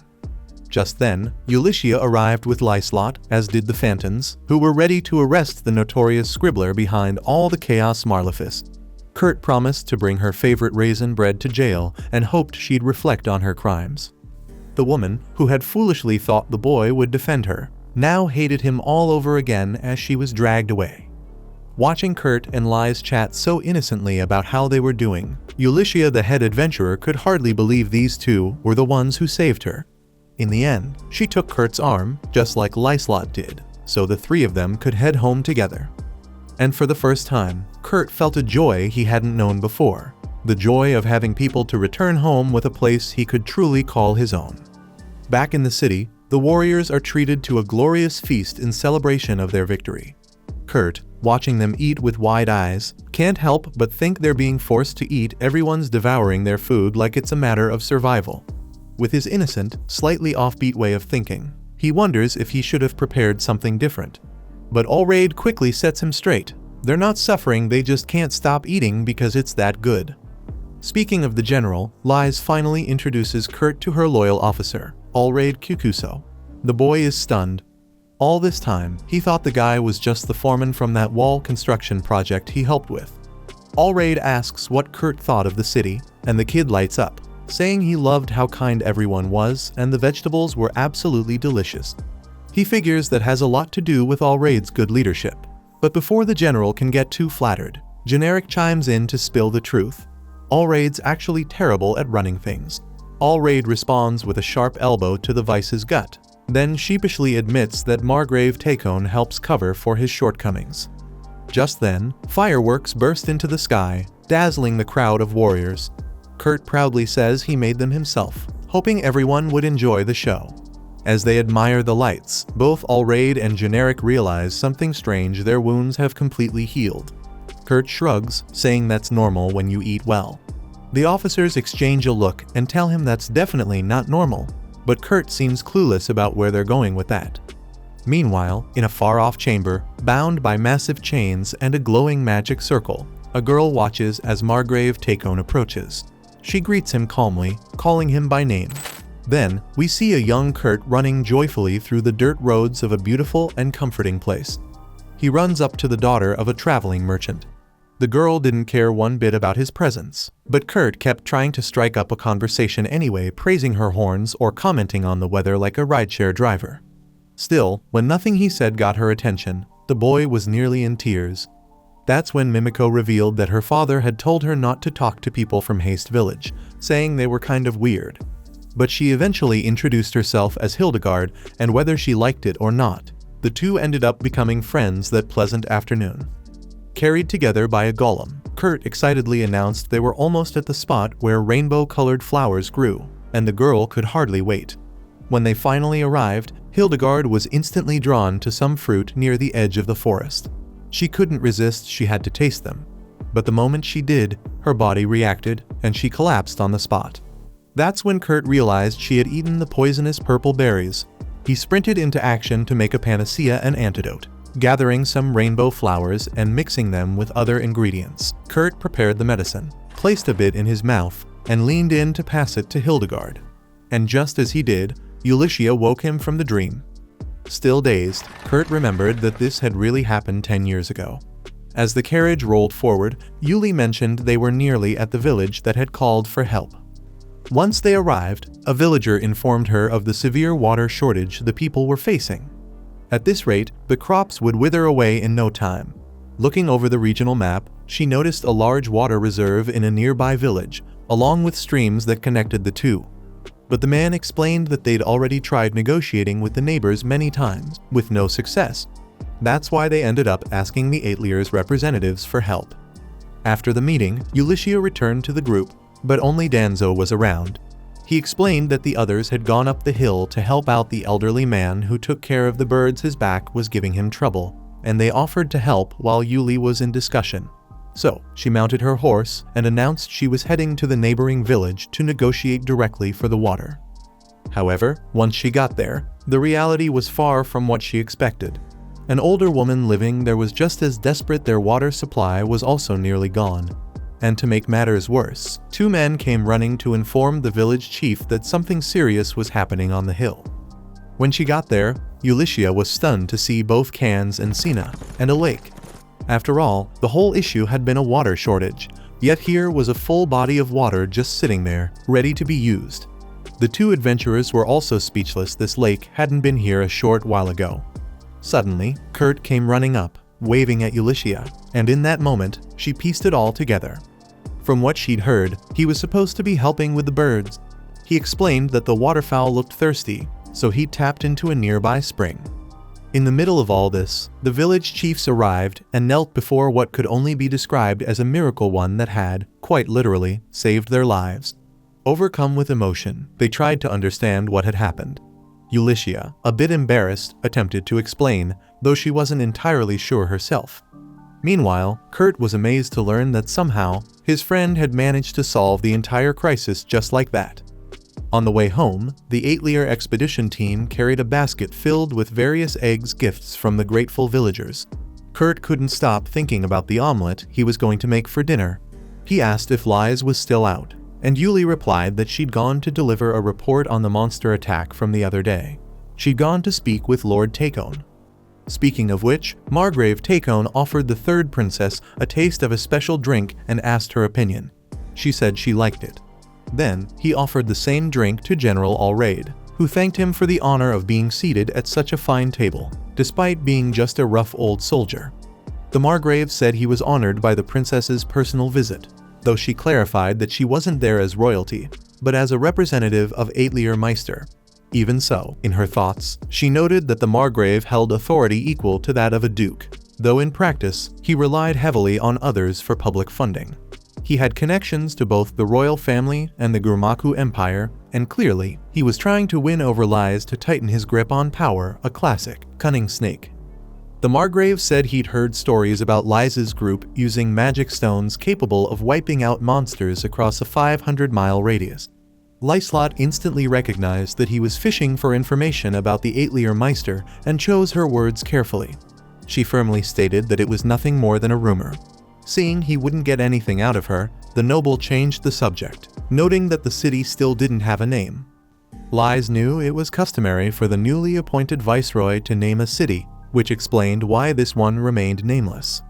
At that point, the two furrowed their brows as if locked in a verbal duel. The Margrave admitted he was having a hard time choosing a viceroy, since the frontier city lay closest to the demon lands within his territory, a dangerous post. That's why he was considering appointing the so-called 8-Lear Meister Lies kept mentioning. But Lyslot saw right through the move. It was just a ploy to unmask the Meister's identity. She replied that she couldn't make such a major decision on her own. The Margrave found that odd, since she'd introduced herself as the 8-Lear Meister's representative and should, in theory, have the authority to act. Caught off guard, Lyslot realized she'd slipped up. The Margrave pressed on, pointing out that the Meister had saved countless knights during the last battle, and that no one would object to appointing him as viceroy. Lies regretted not foreseeing this. If only she had talked to Alraid about Kurt sooner. Now, all she could do was silently pray the general wouldn't let anything slip. And with that, Alraid slammed the table and vowed his men would gladly accept the 8-Lear Meister as the new viceroy, sending Lies into a spiral. The Margrave noticed her unease and asked if she doubted this Meister's ability to take on such a crucial role. Just the suggestion that Kurt might not be good enough irritated her so much that she snapped back like a teenage fangirl defending her favorite idol. Realizing she'd crossed the line, Lies clamped her mouth shut, but it was too late. Margrave Takone had won that verbal battle, and just like that, announced the new viceroy had been chosen. Still reeling from the blunder, Lies ran to tell Ulyssia. The adventurer suggested they place someone from Sakura as a stand-in 8-Lear Meister to protect Kurt Rockins. But Lies shook her head. None of them had the required expertise, and every knight already knew who they were. In the end, the princess firmly stated that no one could ever replace her beloved Master Kurt, the greatest knight to have ever lived. Speaking of which, Yuli shared that her beloved was fully focused on raising his child now. That bombshell sent Lies into full-blown panic, demanding to know who the mother was and whether she could adopt the baby. Yuli raised an eyebrow. That was a bit much. But Lies insisted she could pretty much get anything she wanted after all. She was the third princess. At that point, Ulyssia sighed and revealed it was all a joke. One of the aquatic bird eggs was about to hatch, and Rockins was getting ready to raise the chick. Meanwhile, somewhere else, Mimiko groaned that she was basically on the verge of death. Ophelia added that the girl already looked dead. Her facial mask had dried out and gone stiff. Mimiko complained that these complicated reports just kept piling up. Then Ophelia casually mentioned she'd heard that Bishop Tristan had been found dead inside the Poland Church's cathedral. Mimiko figured he'd been murdered to pay for summoning that demon lord after selling his soul.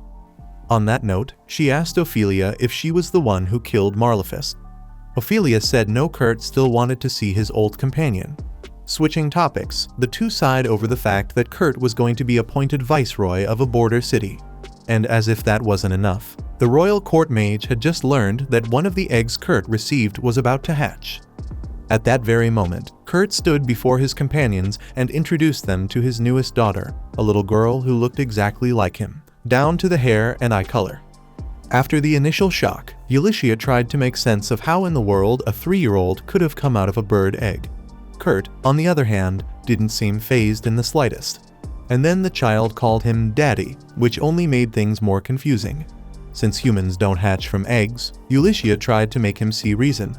This so-called daughter was probably some kind of monster mimicking his appearance to lower his guard and win his affection. In other words, she could kill them all at any moment. So, she told Rockens he had to give her up. He asked what would happen to the little girl if he did. Yuli hesitated, then admitted that she'd have no choice but to kill her. Taking the girl from his arms, she prepared to do just that, but Kurt begged her to let him care for her. He was certain, a creature that innocent couldn't possibly be capable of harming anyone. Ulysses fought the urge to sympathize. She had to protect Lies and Kurt, no matter what. But then, the little girl gently held Ulysses' face and called her Mommy. In that instant, Yuli pictured herself marrying Kurt, raising that child like she were truly her daughter. Lyslot immediately cut in, insisting the girl wasn't Ulysses' daughter, then snatched her from Yuli's arms. But the child called her Mommy too. Stunned, the princess accidentally dropped her, and Sina lunged forward just in time to catch her. This time, the little one called the scout Big Sis. Chaos erupted. Ulysses and Lies were now battling it out to prove who the real mother of the monster was. Kenz had to step in, promising that Sakura would take care of the baby. The rest of the group backed her up. Sina handed the child back to Kurt, and now, the only approval left was from the chief adventurer herself. All eyes turned to Ulysses. She froze, unsure of what to say, but finally admitted she couldn't bring herself to say no. With everyone on board, the group tried to come up with a name. Since she was convinced the girl was her daughter, Lies suggested Curuli. Ulysses was not impressed by the princess's boldness.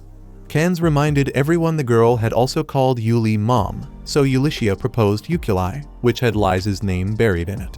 Lies argued her part of the name felt way too small and countered with Kuliu, flipping the focus to her instead of Ulysses. Naturally, this turned into a full-blown ego match between the two. But as soon as the girl saw her moms fighting, she got sad and asked for a hug.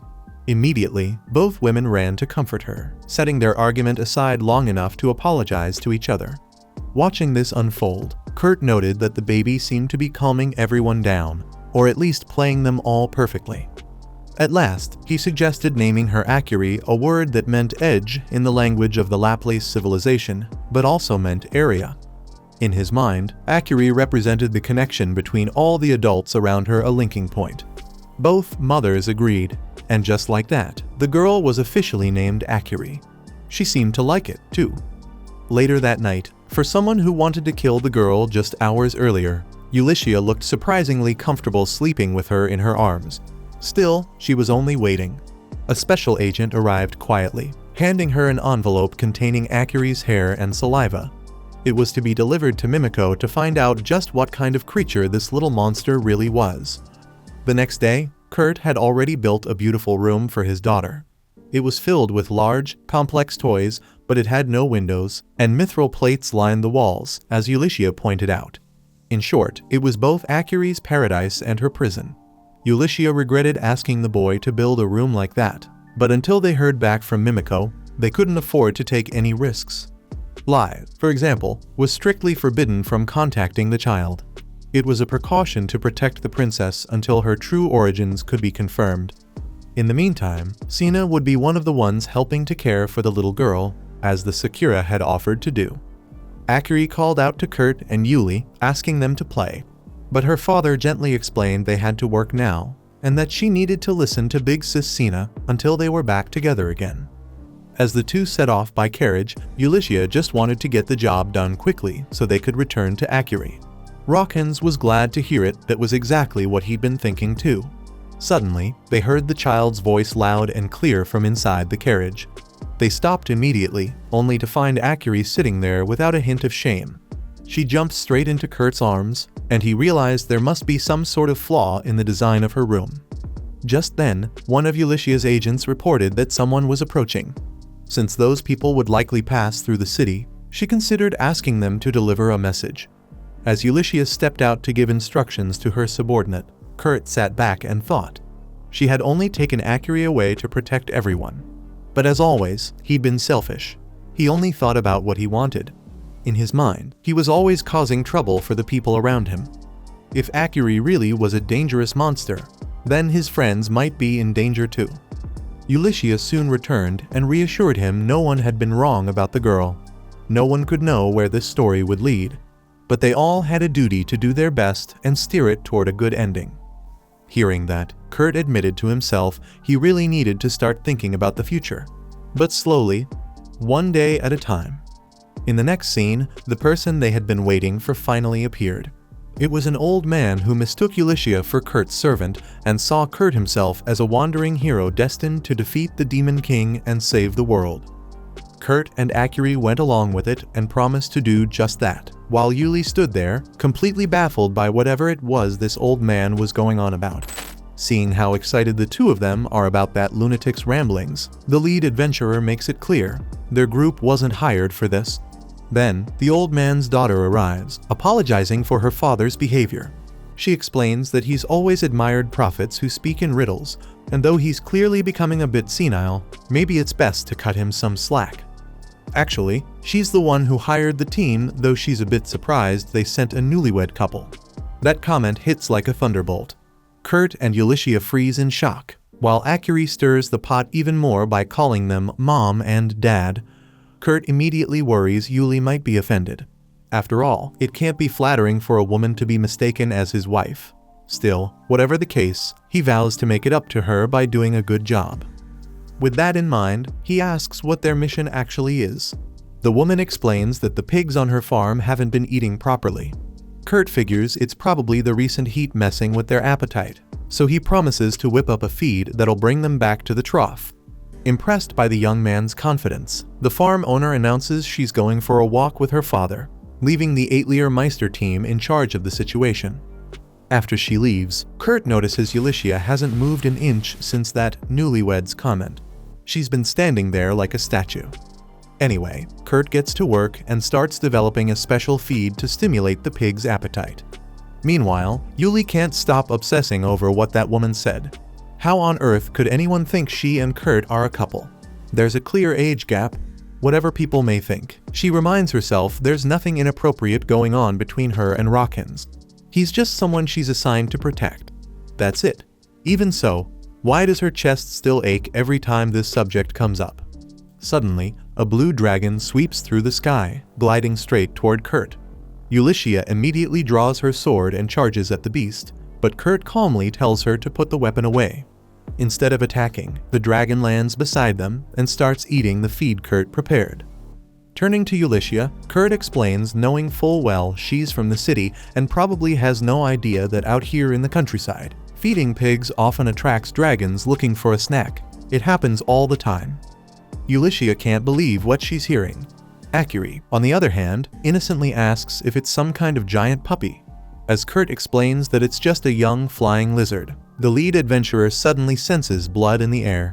She darts off in the direction of the scent and finds one of her phantom comrades collapsed on the ground. At the same time, a shadowy figure cuts through the crops, approaching without a word. Instinctively, she draws her weapon and braces for the worst.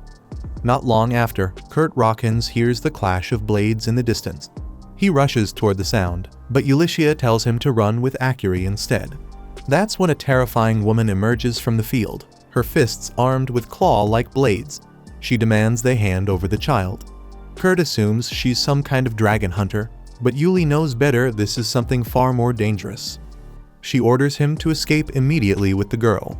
He hesitates, but the young dragon grabs Kerr's shirt with its teeth and takes off into the sky. Ulysses can't help but smile. That boy actually managed to tame a creature said to be incapable of trusting humans. Back on the battlefield, the fight resumes. Ulysses faces the intruder head-on. But within seconds, she's knocked down hard. If this keeps up, she knows how it ends and it's not pretty. So she pushes herself back up, determined to rewrite the ending to this fight. She asks whether the enemy is after the dragon or the girl. The woman laughs and says it doesn't matter, Yuli won't live long enough for it to make a difference. Ulysses had only asked to buy time, but that tactic clearly failed. She's out of tricks. Now it's just her versus this overwhelming force. The battle reignites, but in the very first exchange, Ulysses loses her sword and takes a brutal slash that sends her crashing to the ground in pain. The enemy approaches slowly, sensing victory is near. But just as she closes in, Ulysses throws a magic crystal at her. The enemy slashes it mid-air. Far away, the farm owner hears the explosion echo across the landscape. She assumes it's just a minor landslide and keeps walking. Her father, though, mutters that it might have been an omen of chaos to come. Back at the site, the blast from the magical crystal leaves the field in ruins. Ulysses is sure it's over. But to her horror, the enemy emerges from the smoke completely unharmed. Only now, horns are visible on her head, and her ears are sharply pointed. Ulysses realizes the truth. She's up against a demon. A true monster of immense magical and physical power, humanity's natural enemy. But what is a demon doing here, of all places? They haven't been seen in over a century. The demon, clearly annoyed, says Ulysses' attack disrupted her transformation spell, something she hadn't planned for, but she can respect it coming from someone strong enough to defeat a demon lord. Ulysses is stunned. This enemy knows about that battle? That can only mean one thing. She's not after the dragon. She's after Auri. And it gets worse.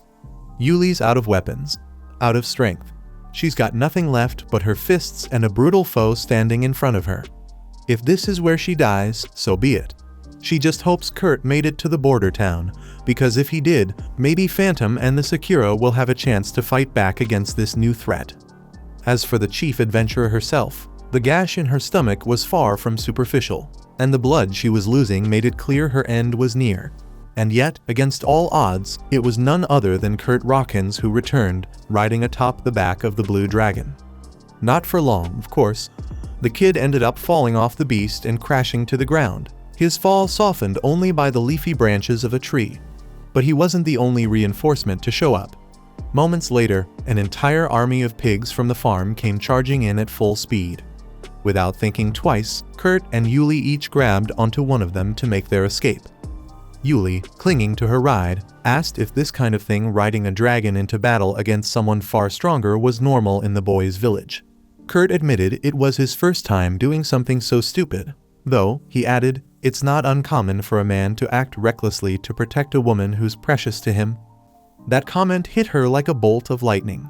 Embarrassed, Ulysses tried to convince herself he only meant it in the sense of being allies, maybe close friends at most. And still, the feelings churning inside her were a messy cocktail of joy and sorrow.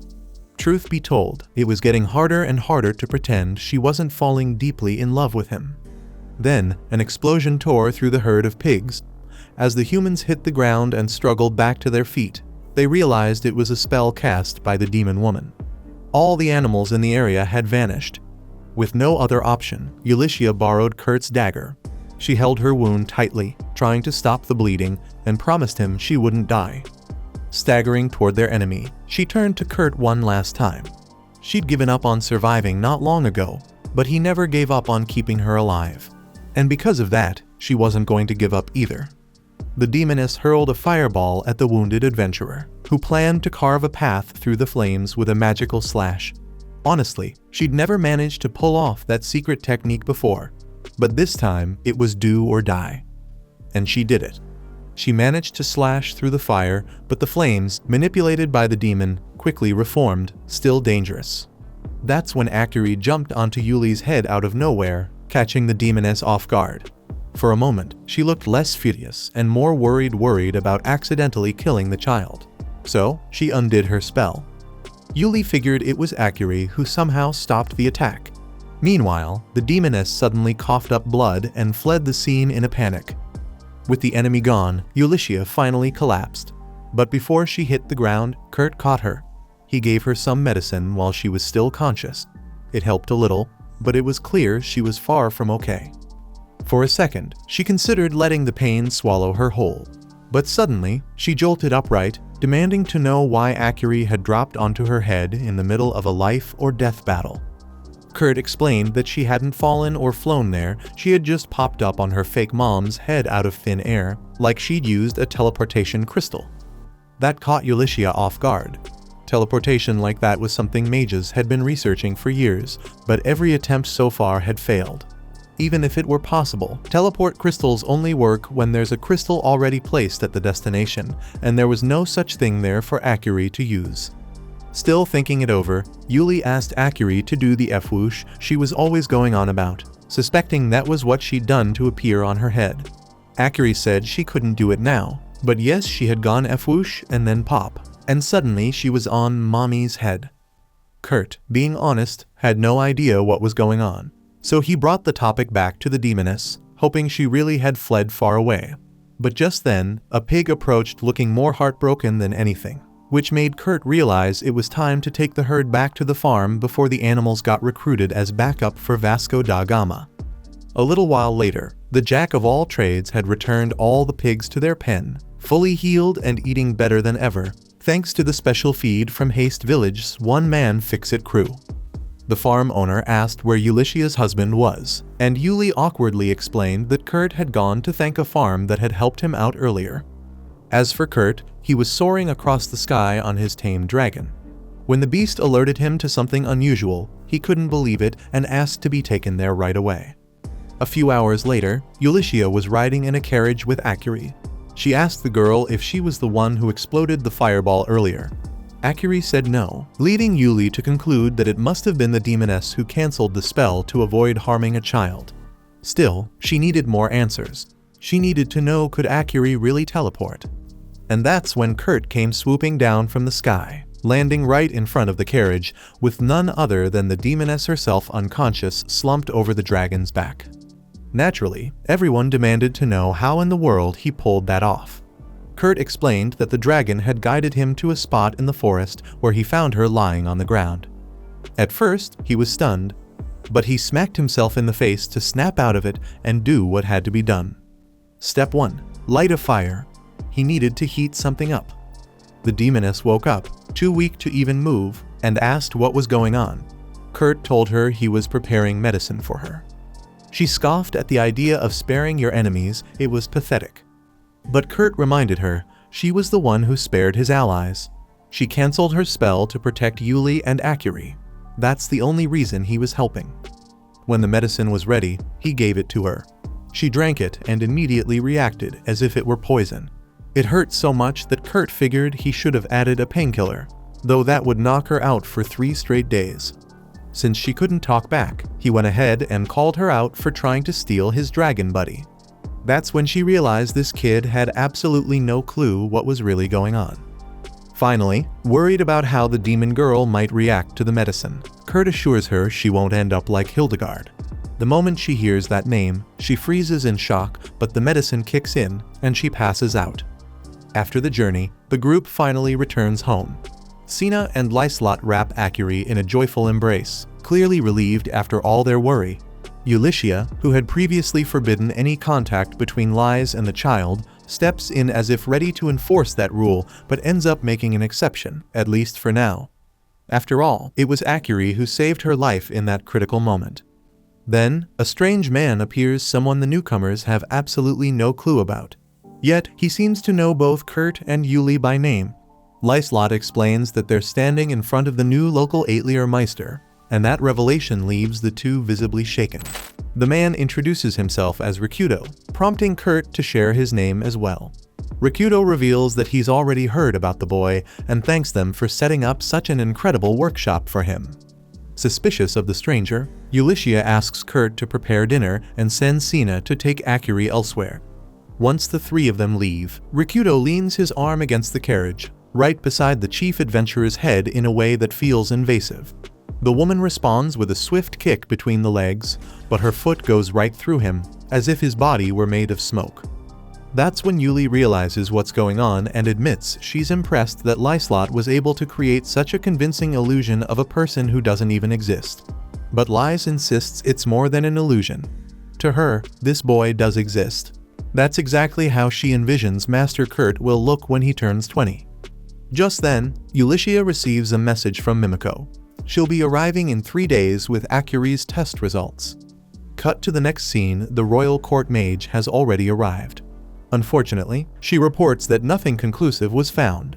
Ulysses questions why she came all this way just to say that. So the little mage gives her the full story. She ran tests using hair and saliva samples Ulysses had collected, but everything came back identical to those of a human. However, from the child's fingernail, she managed to extract a faint trace of a substance similar to magic crystal, a type of special magic that humans should be completely incapable of possessing. Records of spatial magic date back to the age of creation, but that magic has long been lost to history. Whatever this girl is, one thing is clear: she isn't human. She eats, speaks, and behaves like one, but she simply isn't.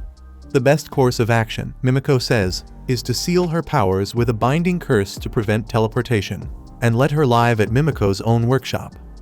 Kurt, however, refuses. He argues that the feeling of safety you get around someone doesn't come from whether they're human or not, it comes from the kind of person they choose to be. Ulysses agrees. That girl saved her life once, and Lies joins in too. To her, Auri is basically their daughter. She's far too precious to give up. Seeing their resolve, Mimiko relents. She asks them to take good care of the child. With that settled, the conversation shifts to the dragon hunter who attacked them. Kurt explains that she's currently locked in the basement storeroom, but asks Mimiko not to send her off to prison.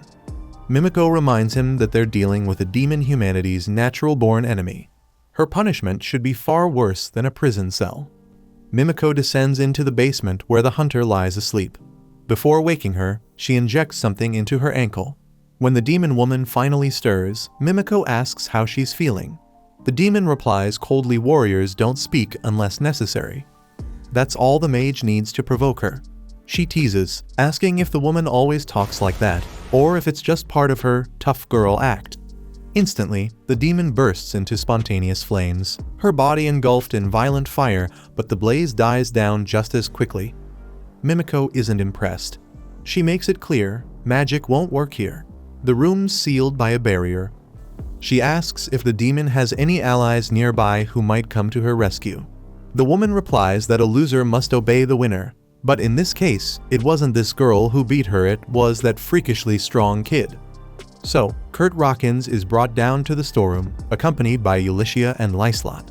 He gently asks how the prisoner is feeling, and she replies she's fine aside from the rope tied around her arms. Kurt apologizes, but says plainly he can only untie her if she tells them what they need to know. Without hesitation, she gives them a name, Hildigard. Ulysses asks who that is, and Kurt recalls a merchant's daughter who often visited his old village. She was part of the horned folk just like this woman, so he figured they might know each other.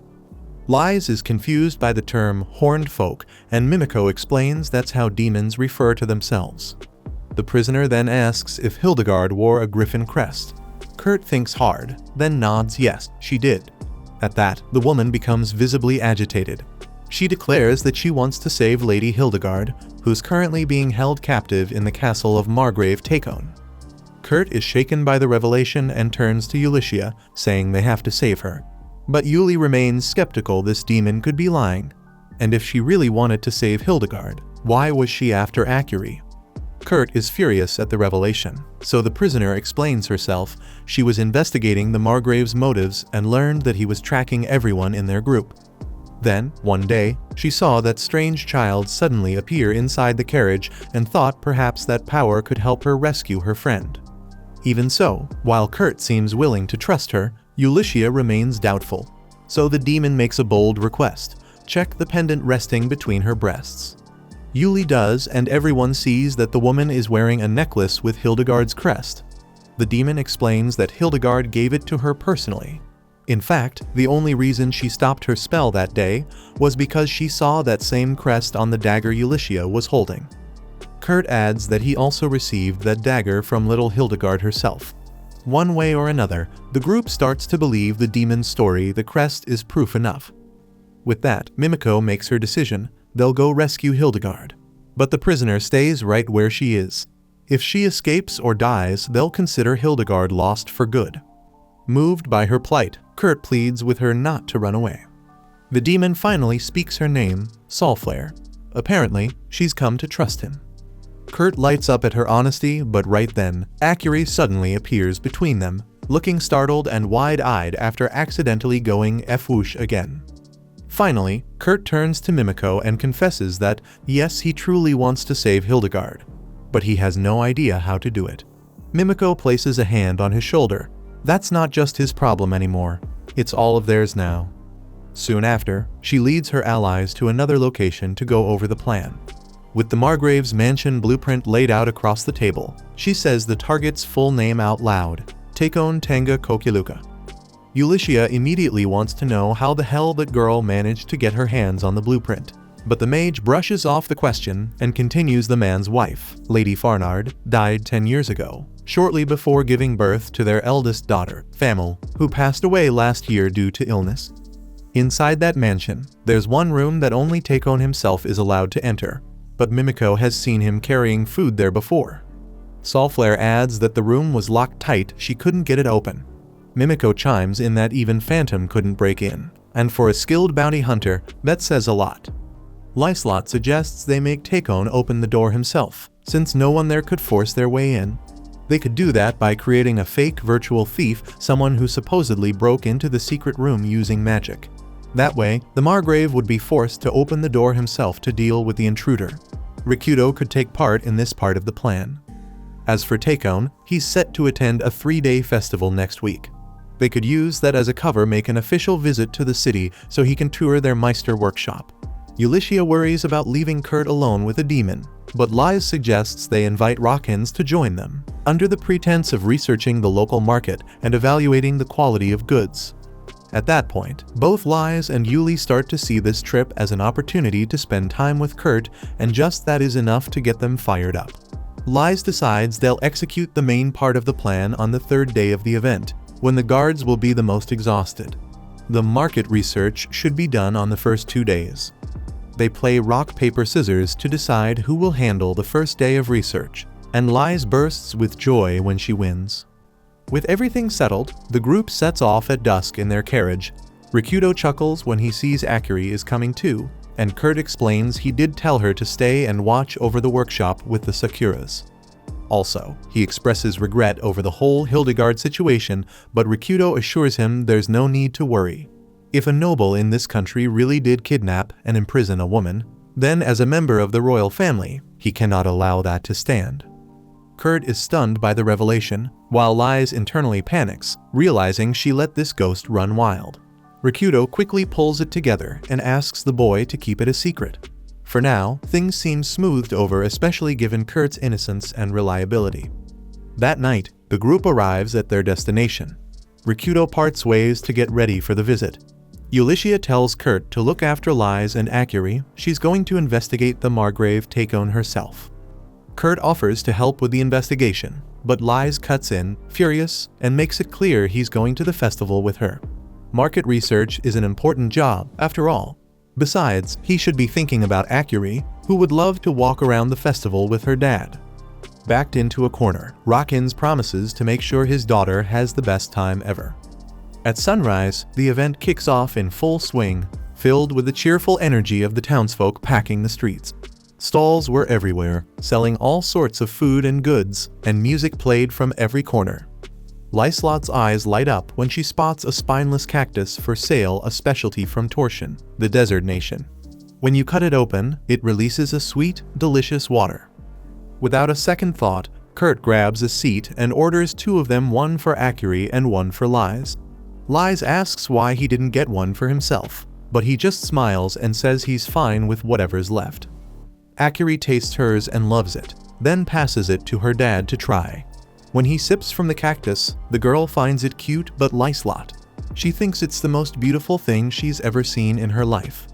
In fact, she insisted on handing hers to him earlier, and when he gives it back, she searches for where his lips touch the fruit, and drinks from that exact spot on purpose. And just to top it off, she stores the cactus away in her bag as a keepsake. Kurt gets a little weirded out by her behavior and threatens to throw the thing away, which only earns him a furious glare. Realizing she went too far, Lies pulls herself together and claims the cactus is a rare, non-native fruit, she just wanted a sample. After that little stunt, they resume their stroll. Lies brings up that she heard Kurt traveled all over the country back when he was an adventurer. He nods, but explains that he was mostly stuck doing maintenance on their equipment, and parking the carriage at stables never got to be part of the more glamorous parts of the journey. Lyslot expresses regret, but Kurt doesn't seem bothered, quite the opposite. He figures someone with that kind of job wouldn't be able to enjoy festivals anyway. It's just how things were. Still, part of him probably wished he could have experienced it. But right now, he's happy just to spend the whole day with Auri and her friend. Hearing that, Lys takes his hand and says that the three of them are going to make the most of today's festival. Deep down, she's determined to make this day unforgettable for Kurt. At one of the stalls, a merchant was holding a challenge. Anyone who could match the weight of a small metal plate by filling a bowl with the exact same weight in red beans would win 10 kilos of red beans for free. Kurt takes on the challenge and wins, something the vendor didn't think anyone could actually pull off. After that, they continue wandering from booth to booth, enjoying the food and games together. As evening falls, they head to a quiet park away from the crowds, walking along the moat that surrounds the castle. It was Lys's idea. Of course, she wanted to set the perfect scene for her love confession. Everything feels just right. She steps closer to Kurt, ready to finally speak her heart until she realizes she screwed up. The Margrave's mansion is right there, completely visible in the background. Putting that aside, Kurt seemed unusually deep in thought. So, she asked if he was worried about Hildigard. But he assured her he trusted the word of his allies who had promised to save their friend. The truth was, what really bothered him was the feeling that he usually couldn't do much to help. Lys reminded him that he was the one who broke her curse, not to mention the meals he made, meals everyone loved. Even so, Kurt kept acting like any of those things could have been done by someone else, like there was nothing special about him. Wanting to comfort her friend somehow, but knowing that just denying what he'd said wouldn't make him believe he mattered, Lyslot chose honesty instead. She told him she adored him deeply, and she wasn't the only one. Ulycia, Sina, Kans, Danzo, Auri. They all cared about him. Even Mimiko, Ophelia, and Rikudo did. And that, by the way, was why everyone was so committed to the mission to save Hildigard. It was because they all cared about Rockhands enough to do something that important for him. Hearing such a heartfelt and spontaneous confession from his companion brought Kurt to tears, and Lys added that everyone contributes in their own way, doing what they do best. Kurt had his place in the group because he was so helpful and dependable. Then Auri chimed in, saying she was hungry, pulling the focus away from the conversation. Things may not have gone quite the way Lys had planned, but at least she got to see a smile on Master Kurt's face. Either way, she promised herself next time it'll be different. Next time, she'll tell him exactly how she feels. The next day, Ulycia asks Kurt to craft a new sword for her, since she lost hers during the battle against the demoness. The boy sets off in search of mithril and adamantite alloys so he can work on the weapon using a local blacksmith's forge. When Kurt mentions he'll be forging the sword in a small pot, the blacksmith thinks it's a joke. With a smug grin, he even offers to lend the boy his trusted tools, clearly not taking him seriously. But a few hours later, when Ulycia tests the weapon and slices clean through a giant rock, the master blacksmith is left speechless. Staring in awe, he realizes he still has a long way to go because no matter how skilled you are, there's always someone better out there. Stunned, he sets off on a journey for professional redemption. Meanwhile, innocent as ever, Kurt casually remarks to his friend about how intense that guy is. Speaking of which, Rockhan also admits he needs to improve his own skills. Ulycia, on the other hand, examines her new blade. As the light gleams off the steel, it resembles flowers wrapped in snow, so she decides to name it Snowflake. Later that day, Yuli gets dressed up to go study the market with Kurt, though in her heart, she knows it's the perfect excuse to sneak in a disguised date. When they meet up, they laugh about how Auri didn't wake up at all to join them. She was buzzing with excitement all day yesterday because of the festival, so they decided to just let her sleep. Ulycia celebrates the rare chance to be alone with a boy she's crushing on. And even though she doesn't know where Lys took him yesterday, she's an adventurer. She knows all the city's hidden gems. She's confident she can win his heart her own way. While she's caught up in these thoughts, three thugs are tearing apart a family-owned shop for some unknown reason. Yuli pretends not to see it. This is her date, and she doesn't have time to deal with other people's problems. But Kurt, of course, walks right into the mess and confronts the troublemakers, making Yuli realize that her peaceful date is officially over. Kurt asks the men what they're doing, and one of them says the meat buns from this place are disgusting. That's why they're wrecking the store so no one else has to suffer through that slop. Hearing this, Kurt picks up one of the buns and tells the shop owner he'll buy it. After paying, he takes a bite and loves it. He says the meat filling is way above average. One of the thugs, a short guy, shoves him and scoffs, saying, "What are you, a food critic?" Ulysses catches Kurt to stop him from falling and shoots back. He's not a food critic, he works at an atelier. That name drop hits hard. The thugs freeze ateliers are always tied to nobles and powerful folks. They panic and run off before things can get worse. With the troublemakers gone, Kurt checks on the shop owner and realizes he's got a fractured bone. Yuli suggests some medicine would do the trick, but Kurt insists on taking him to a nearby hospital. It'll be better than any makeshift cure he could whip up. Ulysses was about to argue, but the boy just lifts the man up and carries him off. And just like that, her romantic afternoon goes down the drain. Still, she puts her disappointment aside to comfort the shop owner's daughter, who suddenly bursts into tears after all the chaos. As she consoles the child, Yuli spots a woman in the plaza selling spineless sweet cacti. It's Phantom. She invites the girl to go have one. When they approach, Phantom mentions there'll be a cooking contest later that afternoon between food stalls. Gargel's restaurant two-time champion is the favorite to win again. But this year, a humble little meat bun stall is joining the competition for the first time, and it might just turn the tables. Word is, someone hired those thugs to sabotage the bun vendor. Ulysses is fuming she lost her date because of this nonsense. Still, there's a chance she can get things back on track once Kurt returns. When he finally does, Rakan explains that the shop owner's injuries were worse than they thought. He'll have to stay at the hospital until tomorrow. Faced with this situation, Kurt, the all-round handyman of Haste Village, promises the man that he'll help out at the shop in his absence. At this point, Ulysses watches her last sliver of hope float away like leaves in the wind. And there's no doubt who's behind all of this: Gargel's restaurant. With nothing else to do and full of spite for that smug restaurant, she decides to join the contest herself and beat those guys at their own game. Kurt asks what contest she's talking about, and the shop owner's daughter says there's no way they can win. The thugs tossed out all the meat filling for their buns. Yuli reassures the girl and turns to Kurt, asking if he can come up with a new filling recipe. He thinks he can. She then asks the child's name and learns it's Luna. Yuli tells Kurt to teach Luna how to make the new recipe. Her father would be proud if she played a key role in saving their shop. Luna promises to give it her all. Kurt then asks Yuli to go buy as many ripe, spineless cacti as she can from the shop on the main avenue. He also needs her to grab the red beans he won as a prize yesterday from the inn. While she does that, Kurt asks someone for a shovel so he can start digging right there in the plaza. Ulysses hesitates. This is the Lord's Plaza, after all, but Kurt promises it won't cause any trouble. Later, during the festival, people try the donuts from Gargel's stall and fall in love. Some of the judges, munching away, say it's exactly what they expected from the top contender, the stall poised to win for a third year in a row. One of them even tries to convince the others that no one can compete with Gargel. Meanwhile, the smug owner of the most popular stall grins. That particular judge? He's on his payroll, so yeah, this year's victory is basically in the bag. However, the cook overhears some people talking about how delicious the dumplings are from another food stall, ones with an unusually dark filling. Customers are raving about the soft dough and the nostalgic flavor of these treats coming straight from a stall called Full Moon Dumplings. Panic hits Gargel. He suddenly remembers he had hired goons to destroy that very stall.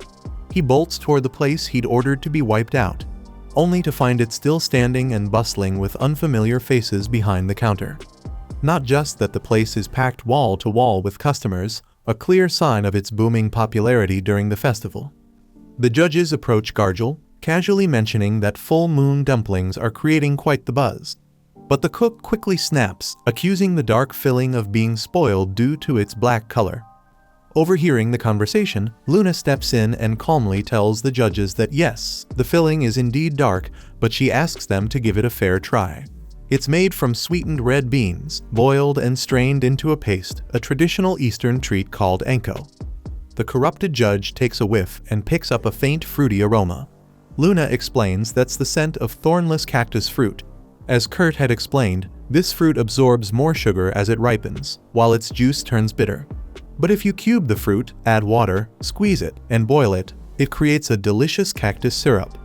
Luna blended this syrup with the cooked red beans to create a sweet, rich anko. Intrigued by the story, the judges taste the dumplings and are blown away by the unique, unforgettable flavor. Plus, each dumpling only costs a single copper coin. Still suspicious, Gargil decides to try one himself, and the moment he takes a bite, it's like his taste buds ascend to heaven. A loud, joyful grin spreads across his face. Moments later, Ulysses arrives to ask what the judges thought. One of the judges, amazed, asks what the secret is behind the dough's incredible softness. Yuli responds that the temporary shop owner took this task a bit too seriously, and according to what he taught her, if you make the dough with water and baking soda, then steam it, you get that wonderfully fluffy texture. Gargil growls, demanding to know where she got baking soda. The adventurer replies, "From the hot springs." These buns were kneaded and steamed using thermal water drawn right from the underground springs in the area. In other words, they're hot spring dumplings. Scoffing, Gargil insists there aren't any hot springs around here, but Yuli says Kurt just dug one out earlier, using his 8-layer skills. Now visibly shaken, Gargil threatens to report the excavation to Margrave Takon. But Ulysses pulls out an official document. Princess Lyslot herself authorized the excavation. The man's eyes twitch as he sees the royal seal, undeniable proof that she's telling the truth. What's more, she says the new hot spring will now be managed by the city as a relaxation area, soon to be known as an Ashy U, and who knows, maybe it'll even become a tourist attraction someday. Faced with everything unraveling before him, Gargil snaps. He discreetly reminds the corrupt judge of the fat bribe he was paid to rig the competition. But the judge, now fully convinced, refuses the money outright. He says he simply can't give a bad score to full moon dumplings. And just when things couldn't get worse for him, Gargil spots the 3 thugs he hired, hiding in a nearby alley. Furious, he storms after them to demand answers for their failure. But when he reaches the alley, he's met with a shocking twist. The 3 men are actually lies and 2 phantom spies in magical disguise. According to the princess, the real henchmen are already under arrest. Ulysses appears behind Gargil and reveals a far darker truth. He's been supplying chefs to the Margrave, and word is, he's been serving leftover scraps to customers in his own restaurant. Worse yet, he's been mixing in addictive substances to keep customers hooked, which, of course, is completely illegal. Now disguised as Gargil, Lies explains that all it took was showing up in his skin for the chefs to spill everything. Completely cornered, Gargil pulls a cleaver from his uniform and lunges at Lyslot, but a phantom spy effortlessly disarms him. Ulysses declares that he'll be arrested for treason, and Lies finally reveals her true identity as the 3rd princess of the Kingdom of Homiros, making it clear there's no escape for him now. As he's dragged away by the aristocrat spies, Gargil stares into the void, wondering how things spiraled so far out of control, how he ended up trying to stab a princess over some dumplings. Once he's gone, Lies teases Ulysses for missing her date with Kurt. But Yuli doesn't take the bait. She simply says she's happy to have seen Kurt and Luna smiling. Honestly, when you're in Rockin', just spending the day there already means expecting some chaos at any moment. Meanwhile, over in the Margrave's office, Takon is stunned to learn that Gargil was arrested for threatening Princess Lyslot Homiros with a knife, and that the chefs he appointed were taken away for corruption as well. Fuming, Takon reminds everyone that the princess is coming again tomorrow, and they'll need cooks for the tea gathering. One of his subordinates suggests showcasing the food stall that won the culinary festival as the main attraction.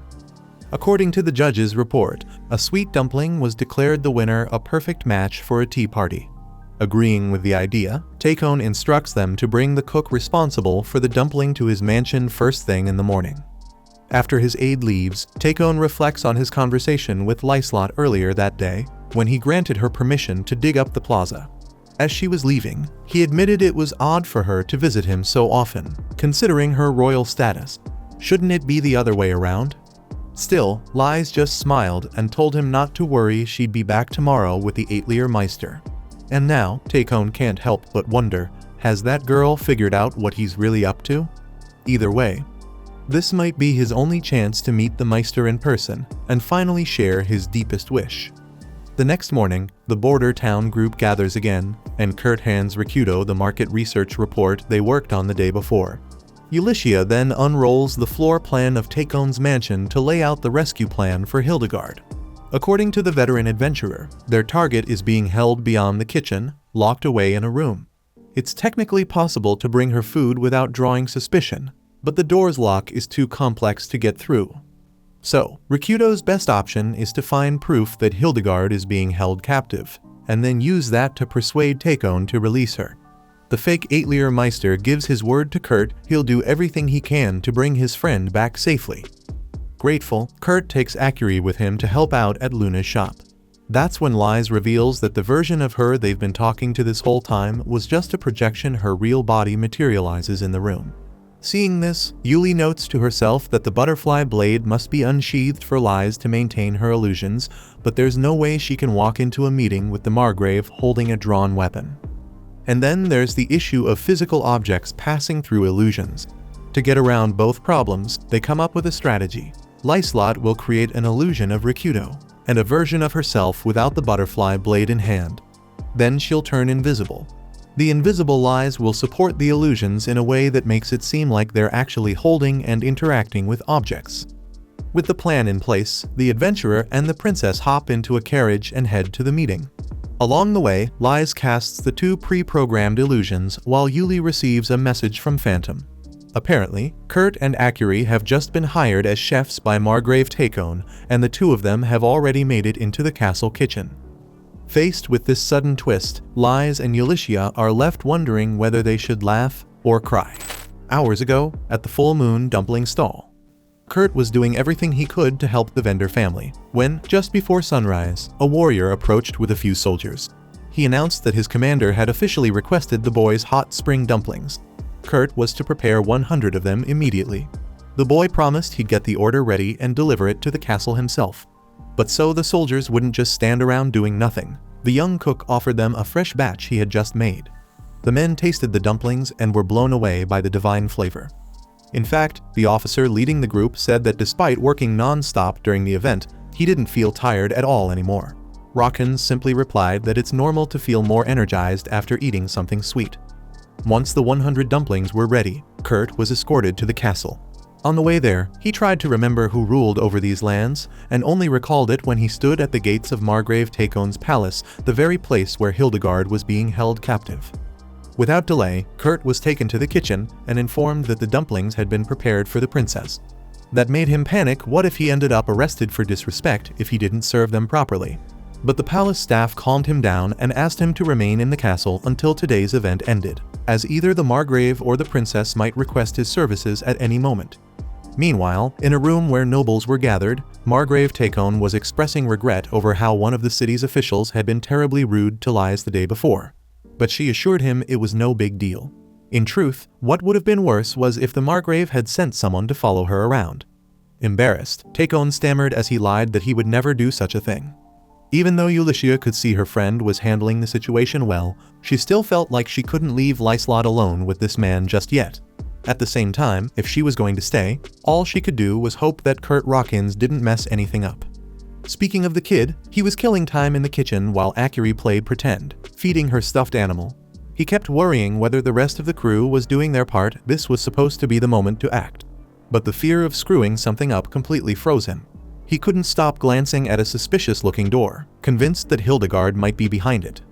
Trying to help her dad, Auri suddenly grabbed him and teleported him to the other side of the door, completely catching him off guard with her incredible ability. Excited, Kerr asked to be taken back to avoid raising suspicion. But Auri explained she couldn't do it again right now. That led Kerr to believe his daughter couldn't perform 2 teleports in a row. The poor girl even started to tear up, thinking she messed everything up. But Kerr didn't scold her or blame her for a second. On the contrary, he quickly adapted to the situation and moved forward with what he had. Then, he heard a woman's voice coming from another door in that strange corridor. Convinced it was Hildigard, he went for the lock, one so complex, no one had ever managed to pick it.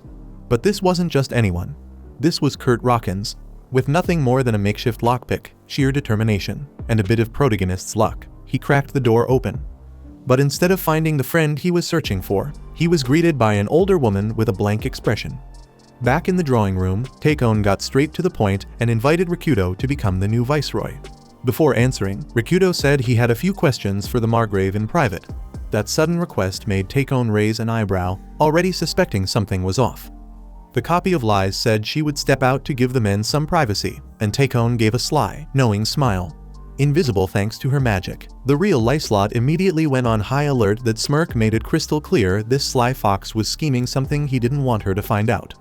Rikudo, admitting he wasn't as skilled a negotiator as Lady Lyslot, didn't beat around the bush.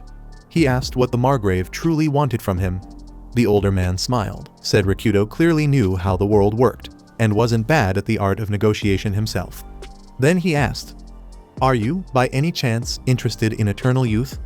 Meanwhile, the strange woman viewed Kurt as nothing more than an unusual guest and offered him the room to rest. Kurt tried to figure out who she was, but he had no idea. Auri stepped in and asked if the woman was feeling unwell. She admitted that she had no appetite lately. Hearing that, the little girl offered her one of her dad's dumplings.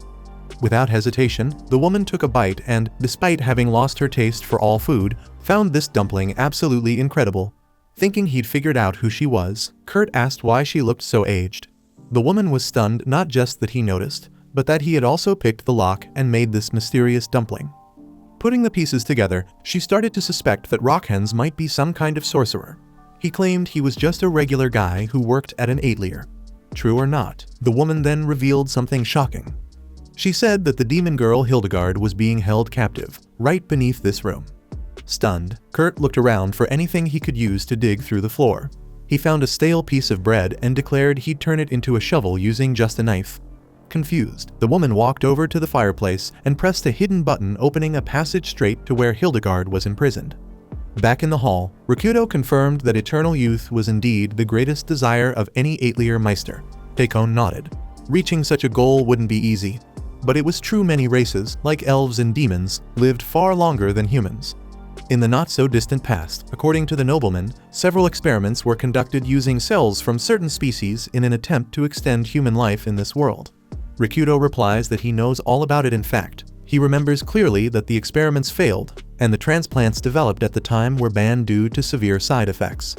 But with Rikudo's abilities, Takon is confident they can develop the elixir of eternal youth without any of those side effects. After all, he's heard rumors that the medicine Rikudo created in his workshop had spectacular results. Listening closely, Lies begins to suspect that the nobleman plans to use Hildigard's cells to make it happen. Come to think of it, she could stage a thief's appearance and drag that sly fox straight to her hideout, but there's something she needs to do first. Rikudo asks why the rush, considering that working with demon cells goes against everything the Poland Church teaches, not to mention it's illegal under national law. Because of that, he assumes the Margrave already understood he doesn't want any part in this project, though the man probably still intends to pursue the dream at any cost. Taking in the furnishings and decor around him, the Atelier Meister finds it hard to believe that Takon is obsessed with wealth or status. So, he asks, who exactly does the Margrave plan to test this miracle drug on? Takon responds that it doesn't matter, he needs the medicine, plain and simple. And the fact that he refuses to say more only infuriates Lies. That's when, without warning, Ulyshia's voice rings out, yelling that bandits have broken in. In a flash, she rushes in with Princess Lyslot, pushing her into the room where the two men are. She explains that a group of thieves invaded the castle, and though she managed to drive most of them out, one of them ran toward the kitchen, almost like they were looking for someone. Dripping with sweat, Takon orders Lies and Rikudo to stay put, then commands Ulyshia to protect them no matter what. With that, the man rushes out of the room. At the same time, both of the illusions vanish, revealing that the real Lyslot had been tailing him through the corridors of the hidden section she'd finally managed to infiltrate. She watches as he reaches a door she'd been meaning to investigate. Takon notices strange shadows flickering near the doorknob, only for them to vanish an instant later. Then he sees the door is ajar and can hardly believe it. Stepping inside, he calls out his daughter's name, Famil, but she's nowhere to be found. Panic sets in as he imagines she may have been kidnapped by the intruders.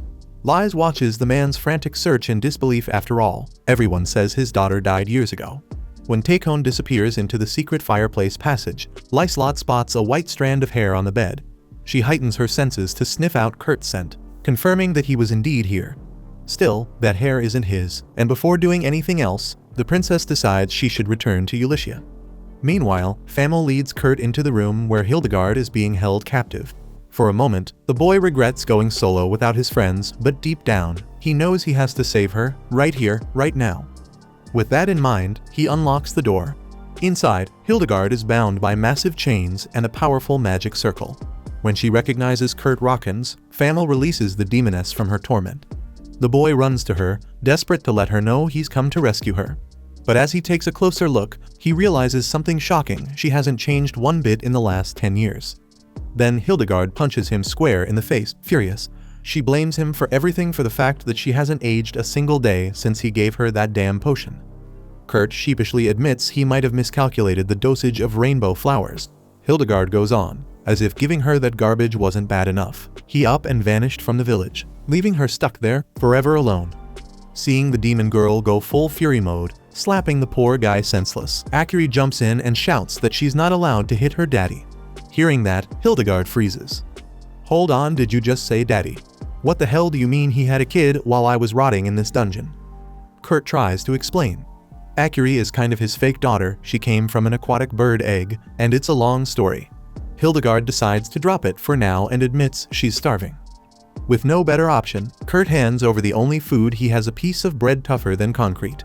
Desperate for anything edible, Hildigard tries to bite it and nearly breaks her sharp canine teeth. Famil then asks if her immortality really came from the potion Kerr made. Hildigard confirms it. She asks if he can still make it, but he says he hasn't seen another rainbow flower since, and it was a key ingredient. Faced with that grim truth, Hildigard expresses sympathy for Famil. And the second she says her name, Kerr's brain nearly short-circuits. Famil? The same Famil who was supposed to be dead for years. That's when it hits him she's none other than the Margrave's daughter, thought to have died long ago from an illness. Famil explains that's just what her father told everyone. And now that Kerr knows her true age, she figures there's no need to explain further. Staring at her like a clueless idiot, Kerr realizes he should have pieced it all together, but, truth be told, he's still completely lost. Trying to make sense of it all, he guesses maybe Takon couldn't bear to see his daughter aging so fast, so he kidnapped Hildigard to create an eternal youth serum. That theory brings back a conversation Kerr had with the Sakuras before the trip. They were wondering why the Margrave would imprison Hildigard in the first place, and Cans had mentioned that some people have really eccentric fixations. Now, connecting the dots, the demon's capture, Takon's obsession, and Famil's slowed aging, Kerr feels like he's finally getting somewhere. At long last, Takon Kokileka is reunited with his beloved daughter and shows just how deeply worried he's been about her. Kerr, seizing the moment, wastes no time calling the noble out, telling him he's been handling things all wrong. Sure, everyone's entitled to their own preferences in life, but that doesn't mean this grown man gets a free pass. Takon fires back, saying the kid wouldn't understand. But Kerr insists he would after all, he's a father too. He loves Auri with all his heart, and he's come to terms with the fact that one day, all children grow up. Takon, on the other hand, chose to reject Famil's growth entirely and practically adopted Hildigard, the demon girl who never ages, as his twisted stand-in daughter. In a desperate act of rebellion over how she was treated, Famil started popping all kinds of weird pills to make herself look like a dried-up mummy. Bottom line, the cold, undeniable truth is that this nobleman's just a stinky lolickin hiding behind delusions. Everyone present kept trying to bring Kerr back down to earth, telling him he was completely off the rails. But reason never really stood a chance with him. His dreams have always outpaced his brain. Ignoring everyone else's opinions, he turns to the Margrave and asks him to remember the day his daughter was born, hoping it'll help him see that no matter what, she'll always be his little girl. On that special day, at least in Kerr's mind, Takon must have thought, no matter how much this kid grows, or even if she ends up looking like a crusty old mummy, I'll always love her. Hearing this, Takon finally admits that Famil is the precious treasure his late wife Farnard left behind, and that he'd sworn to live for her, even if it meant sacrificing his own life. Kerr's overjoyed to see the man finally gets what really matters in life. But before he can get too carried away, Hildigard hits him with a paralyzed spell and drops him flat on his back. She'd had enough of his rambling and just wanted him to shut up for once. With that done, the demon girl turns to Famil and asks if she's really sure about going through with the plan. Famil nods with fierce resolve and makes her request clear: she wants Hildigard to kill her father. Desperate, Takon bolts out of hiding, convinced he can't afford to die in a place like this. But the moment he steps out, he's met by Lies and Ulyssia. Lies steps forward and says she knows exactly what the Margrave's been up to. According to the princess, Famil suffers from aging syndrome, a disease with no cure, not even if the curse were to be lifted. That's why the nobleman turned to using demon cells to create a so-called antidote for eternal youth. Knowing all that, Takon admits he spent the past year doing everything in his power to bring his daughter back to normal and failed. No matter what he did, no matter how closely he followed that man's instructions, there was simply no way to reverse her curse. And now, faced with no other option, he declares he's willing to sell his very soul to summon a demon and save his daughter. With that, Takon throws an item to the ground, conjuring a magic circle. Then, using a dagger, he cuts his own hand, offering his blood for the summoning ritual. But nothing happens. The circle doesn't activate. Lies points out that he can no longer rely on the ley line he was so confident in. Ever since the hot spring excavation the other day, the flow of magical energy underground has shifted. That makes Takon suspect Lies had foreseen all this, that she specifically requested the excavation to sabotage the ritual. And even though it was pure luck, Lyslot plays it cool, pretending like it was all part of her grand plan, though nothing could be further from the truth. Just then, Hildigard shows up, hands on her hips, casually commenting on how well the girls have been taking care of her precious little Kurt. Jealous, Lies fires back that the demoness took very good care of Kurt a while ago, but now he belongs to her, not Hildigard. Instantly, the rivalry between the two flares up, sparks flying in every direction. Ulyssia steps in, trying to defuse the situation, and asks where Kurt even is right now. The little devil calmly explains that dear Kurt Rawkins is resting in the room below. After all, she doesn't want him to see what's about to go down. At that, Hildigard draws her sword and points it straight at Margrave Takon. Ulyssia, startled, pulls her own weapon and asks if Hildigard plans to kill him. The demoness answers plainly, yes. If he's allowed to live, it's only a matter of time before he really does summon a demon, and when that happens, a lot of innocent people will lose their souls, not just this guy. Wanting to avoid that future, Famil herself asked Hildigard to kill her father. Takon is in shock. He can't believe his little girl would say such a thing. After everything, all he ever wanted was to save her, even if it meant giving up his own life or anyone else's. His confession confirms everything. Hildigard raises her sword to strike, but before the blow lands, Famil enters the room, looking young and healthy again, and begs the demoness not to hurt her father. Takon thinks he must be dreaming, but the girl assures him he's not. Kurt had healed her with one of his thermal spring pastries. Speaking of Kurt, poor guy is still mostly paralyzed on the floor, though he's finally managed to move a little, now that the spell has weakened. He asks Auri to grab a brown bottle from his bag, which she does right away.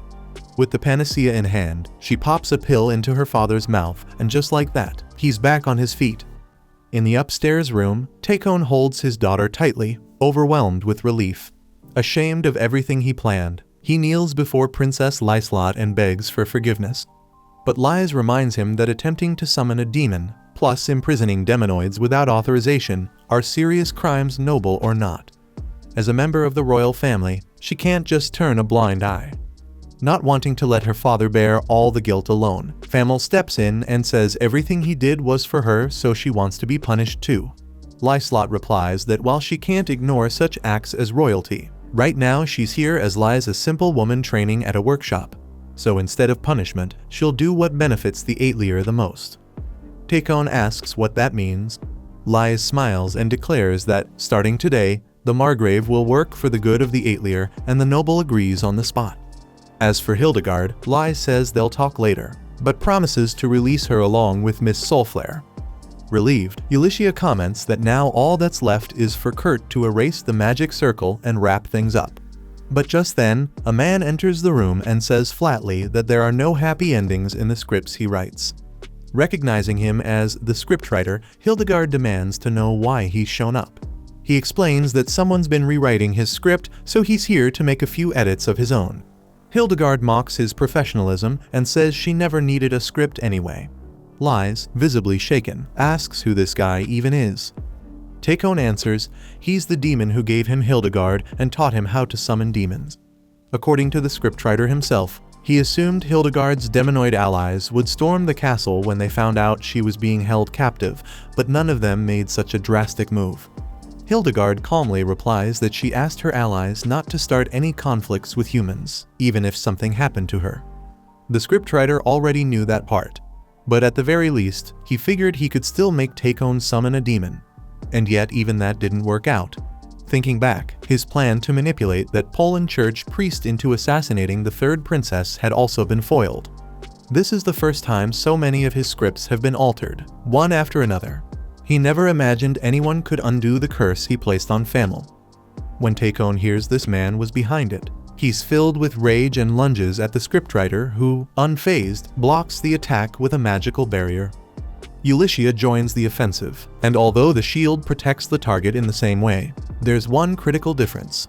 Yuli wields a sacred sword, one powerful enough to crack through the defense. The scriptwriter knows that facing someone armed with a weapon of that caliber is a huge risk, so he pulls out a bottle, ready to turn the tables.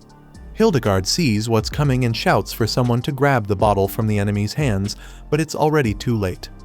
Without hesitation, the scriptwriter pops the lid and pours a thick, black liquid around the magical circle summoned by Margrave Takon.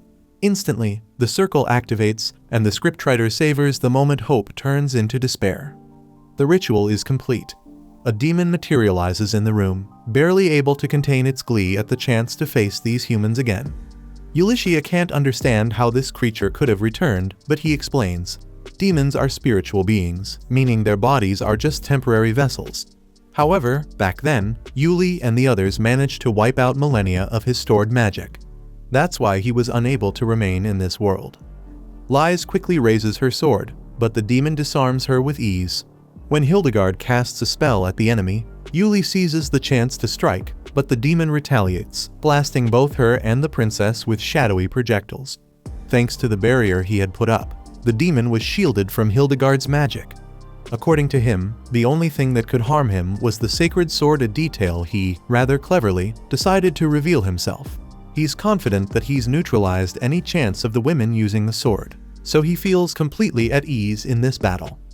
Lies recalls that the demon mentioned his spirit was severely worn down.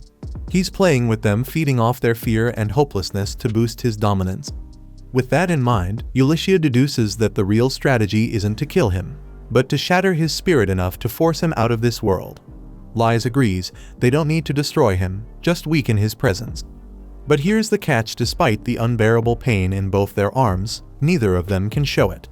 If they do, they'll only make the demon stronger. Amid all this, Kurt Rockins finally arrives carrying Auri in his arms. He thought creatures like this were long gone, but seeing the demon lord sparks an old memory. If you see one demon, he recalls people saying, there's probably 100 more. In other words, it's never that easy to get rid of this plague for good. Lies and Yuli notice how Kurt's calm stance rattles the demon. It reminds them that provoking him might actually be a solid strategy to weaken his spirit. Even so, they know Kurt isn't faking it, this is just who he is. The demon, furious with the boy's attitude, decides to send him to the flames of darkness. But just as the fireball nears its target, it vanishes only to reappear behind the caster and slam into him. Kurt casually thanks Auri for the flawless assist, while the dark projectile embedded in Ulyssia's arm fades away. The demon is seething, enraged at being mocked by a mere kid. Yuli steps in front of Kurt, ready to defend him. In her mind, maybe she failed before against Solflare, but this time will be different. When the demon launches another fireball, she unleashes her secret art, magic slash slicing the enemy's spell clean in half. But something was off. The skill she used wasn't quite what she intended, so she gives it a new name, Draining Blade. Using the mana absorbed from the fireball, she channels the energy into the shape of a bird and hurls it straight at the demon lord. The impact is devastating. Afraid of being taken down without at least dragging someone with him, the demon lunges at Hildigard, his arms morphing into a shadowy spear that pierces through her chest. But as the demon starts to laugh triumphantly, Hildigard smiles back. His arms suddenly shatter like glass. That spear could pierce through mithril, so the demon assumes she must have been protected by adamantite or orichalcum. But then, Hildigard reaches into her dress and pulls out Kurt's rock-hard bread, Turns out the truth can be a lot simpler than expected. Stunned, the demon demands to know who the hell this kid is. Kurt just shrugs and says he's the handyman at a workshop. But something about him feels eerily familiar. The demon remembers it's someone from the village of Haste. A moment later, he vanishes into thin air. With the threat gone, Kurt finally explains. He never knew exactly why, but his village was constantly attacked by these vile things. Because of that, the people of Haste worked tirelessly to develop ways to contain that race and, without even realizing it, they ended up killing all the demon lords. Yuli figures that seeing his mighty spell shattered by a piece of bread probably broke the demon's spirit completely. And if that kind of thing was common when the demons attacked Haste, it's no wonder they couldn't hold their presence in the village. Suddenly, a hole rips open in the magic circle. Hildigard says the scriptwriter's potion has worn off. That substance had allowed a demon to be summoned without the usual price, no mana, no souls. But now the circle is trying to extract both by force. It's about to absorb the mana and souls of roughly 100 people, and there's no stopping it.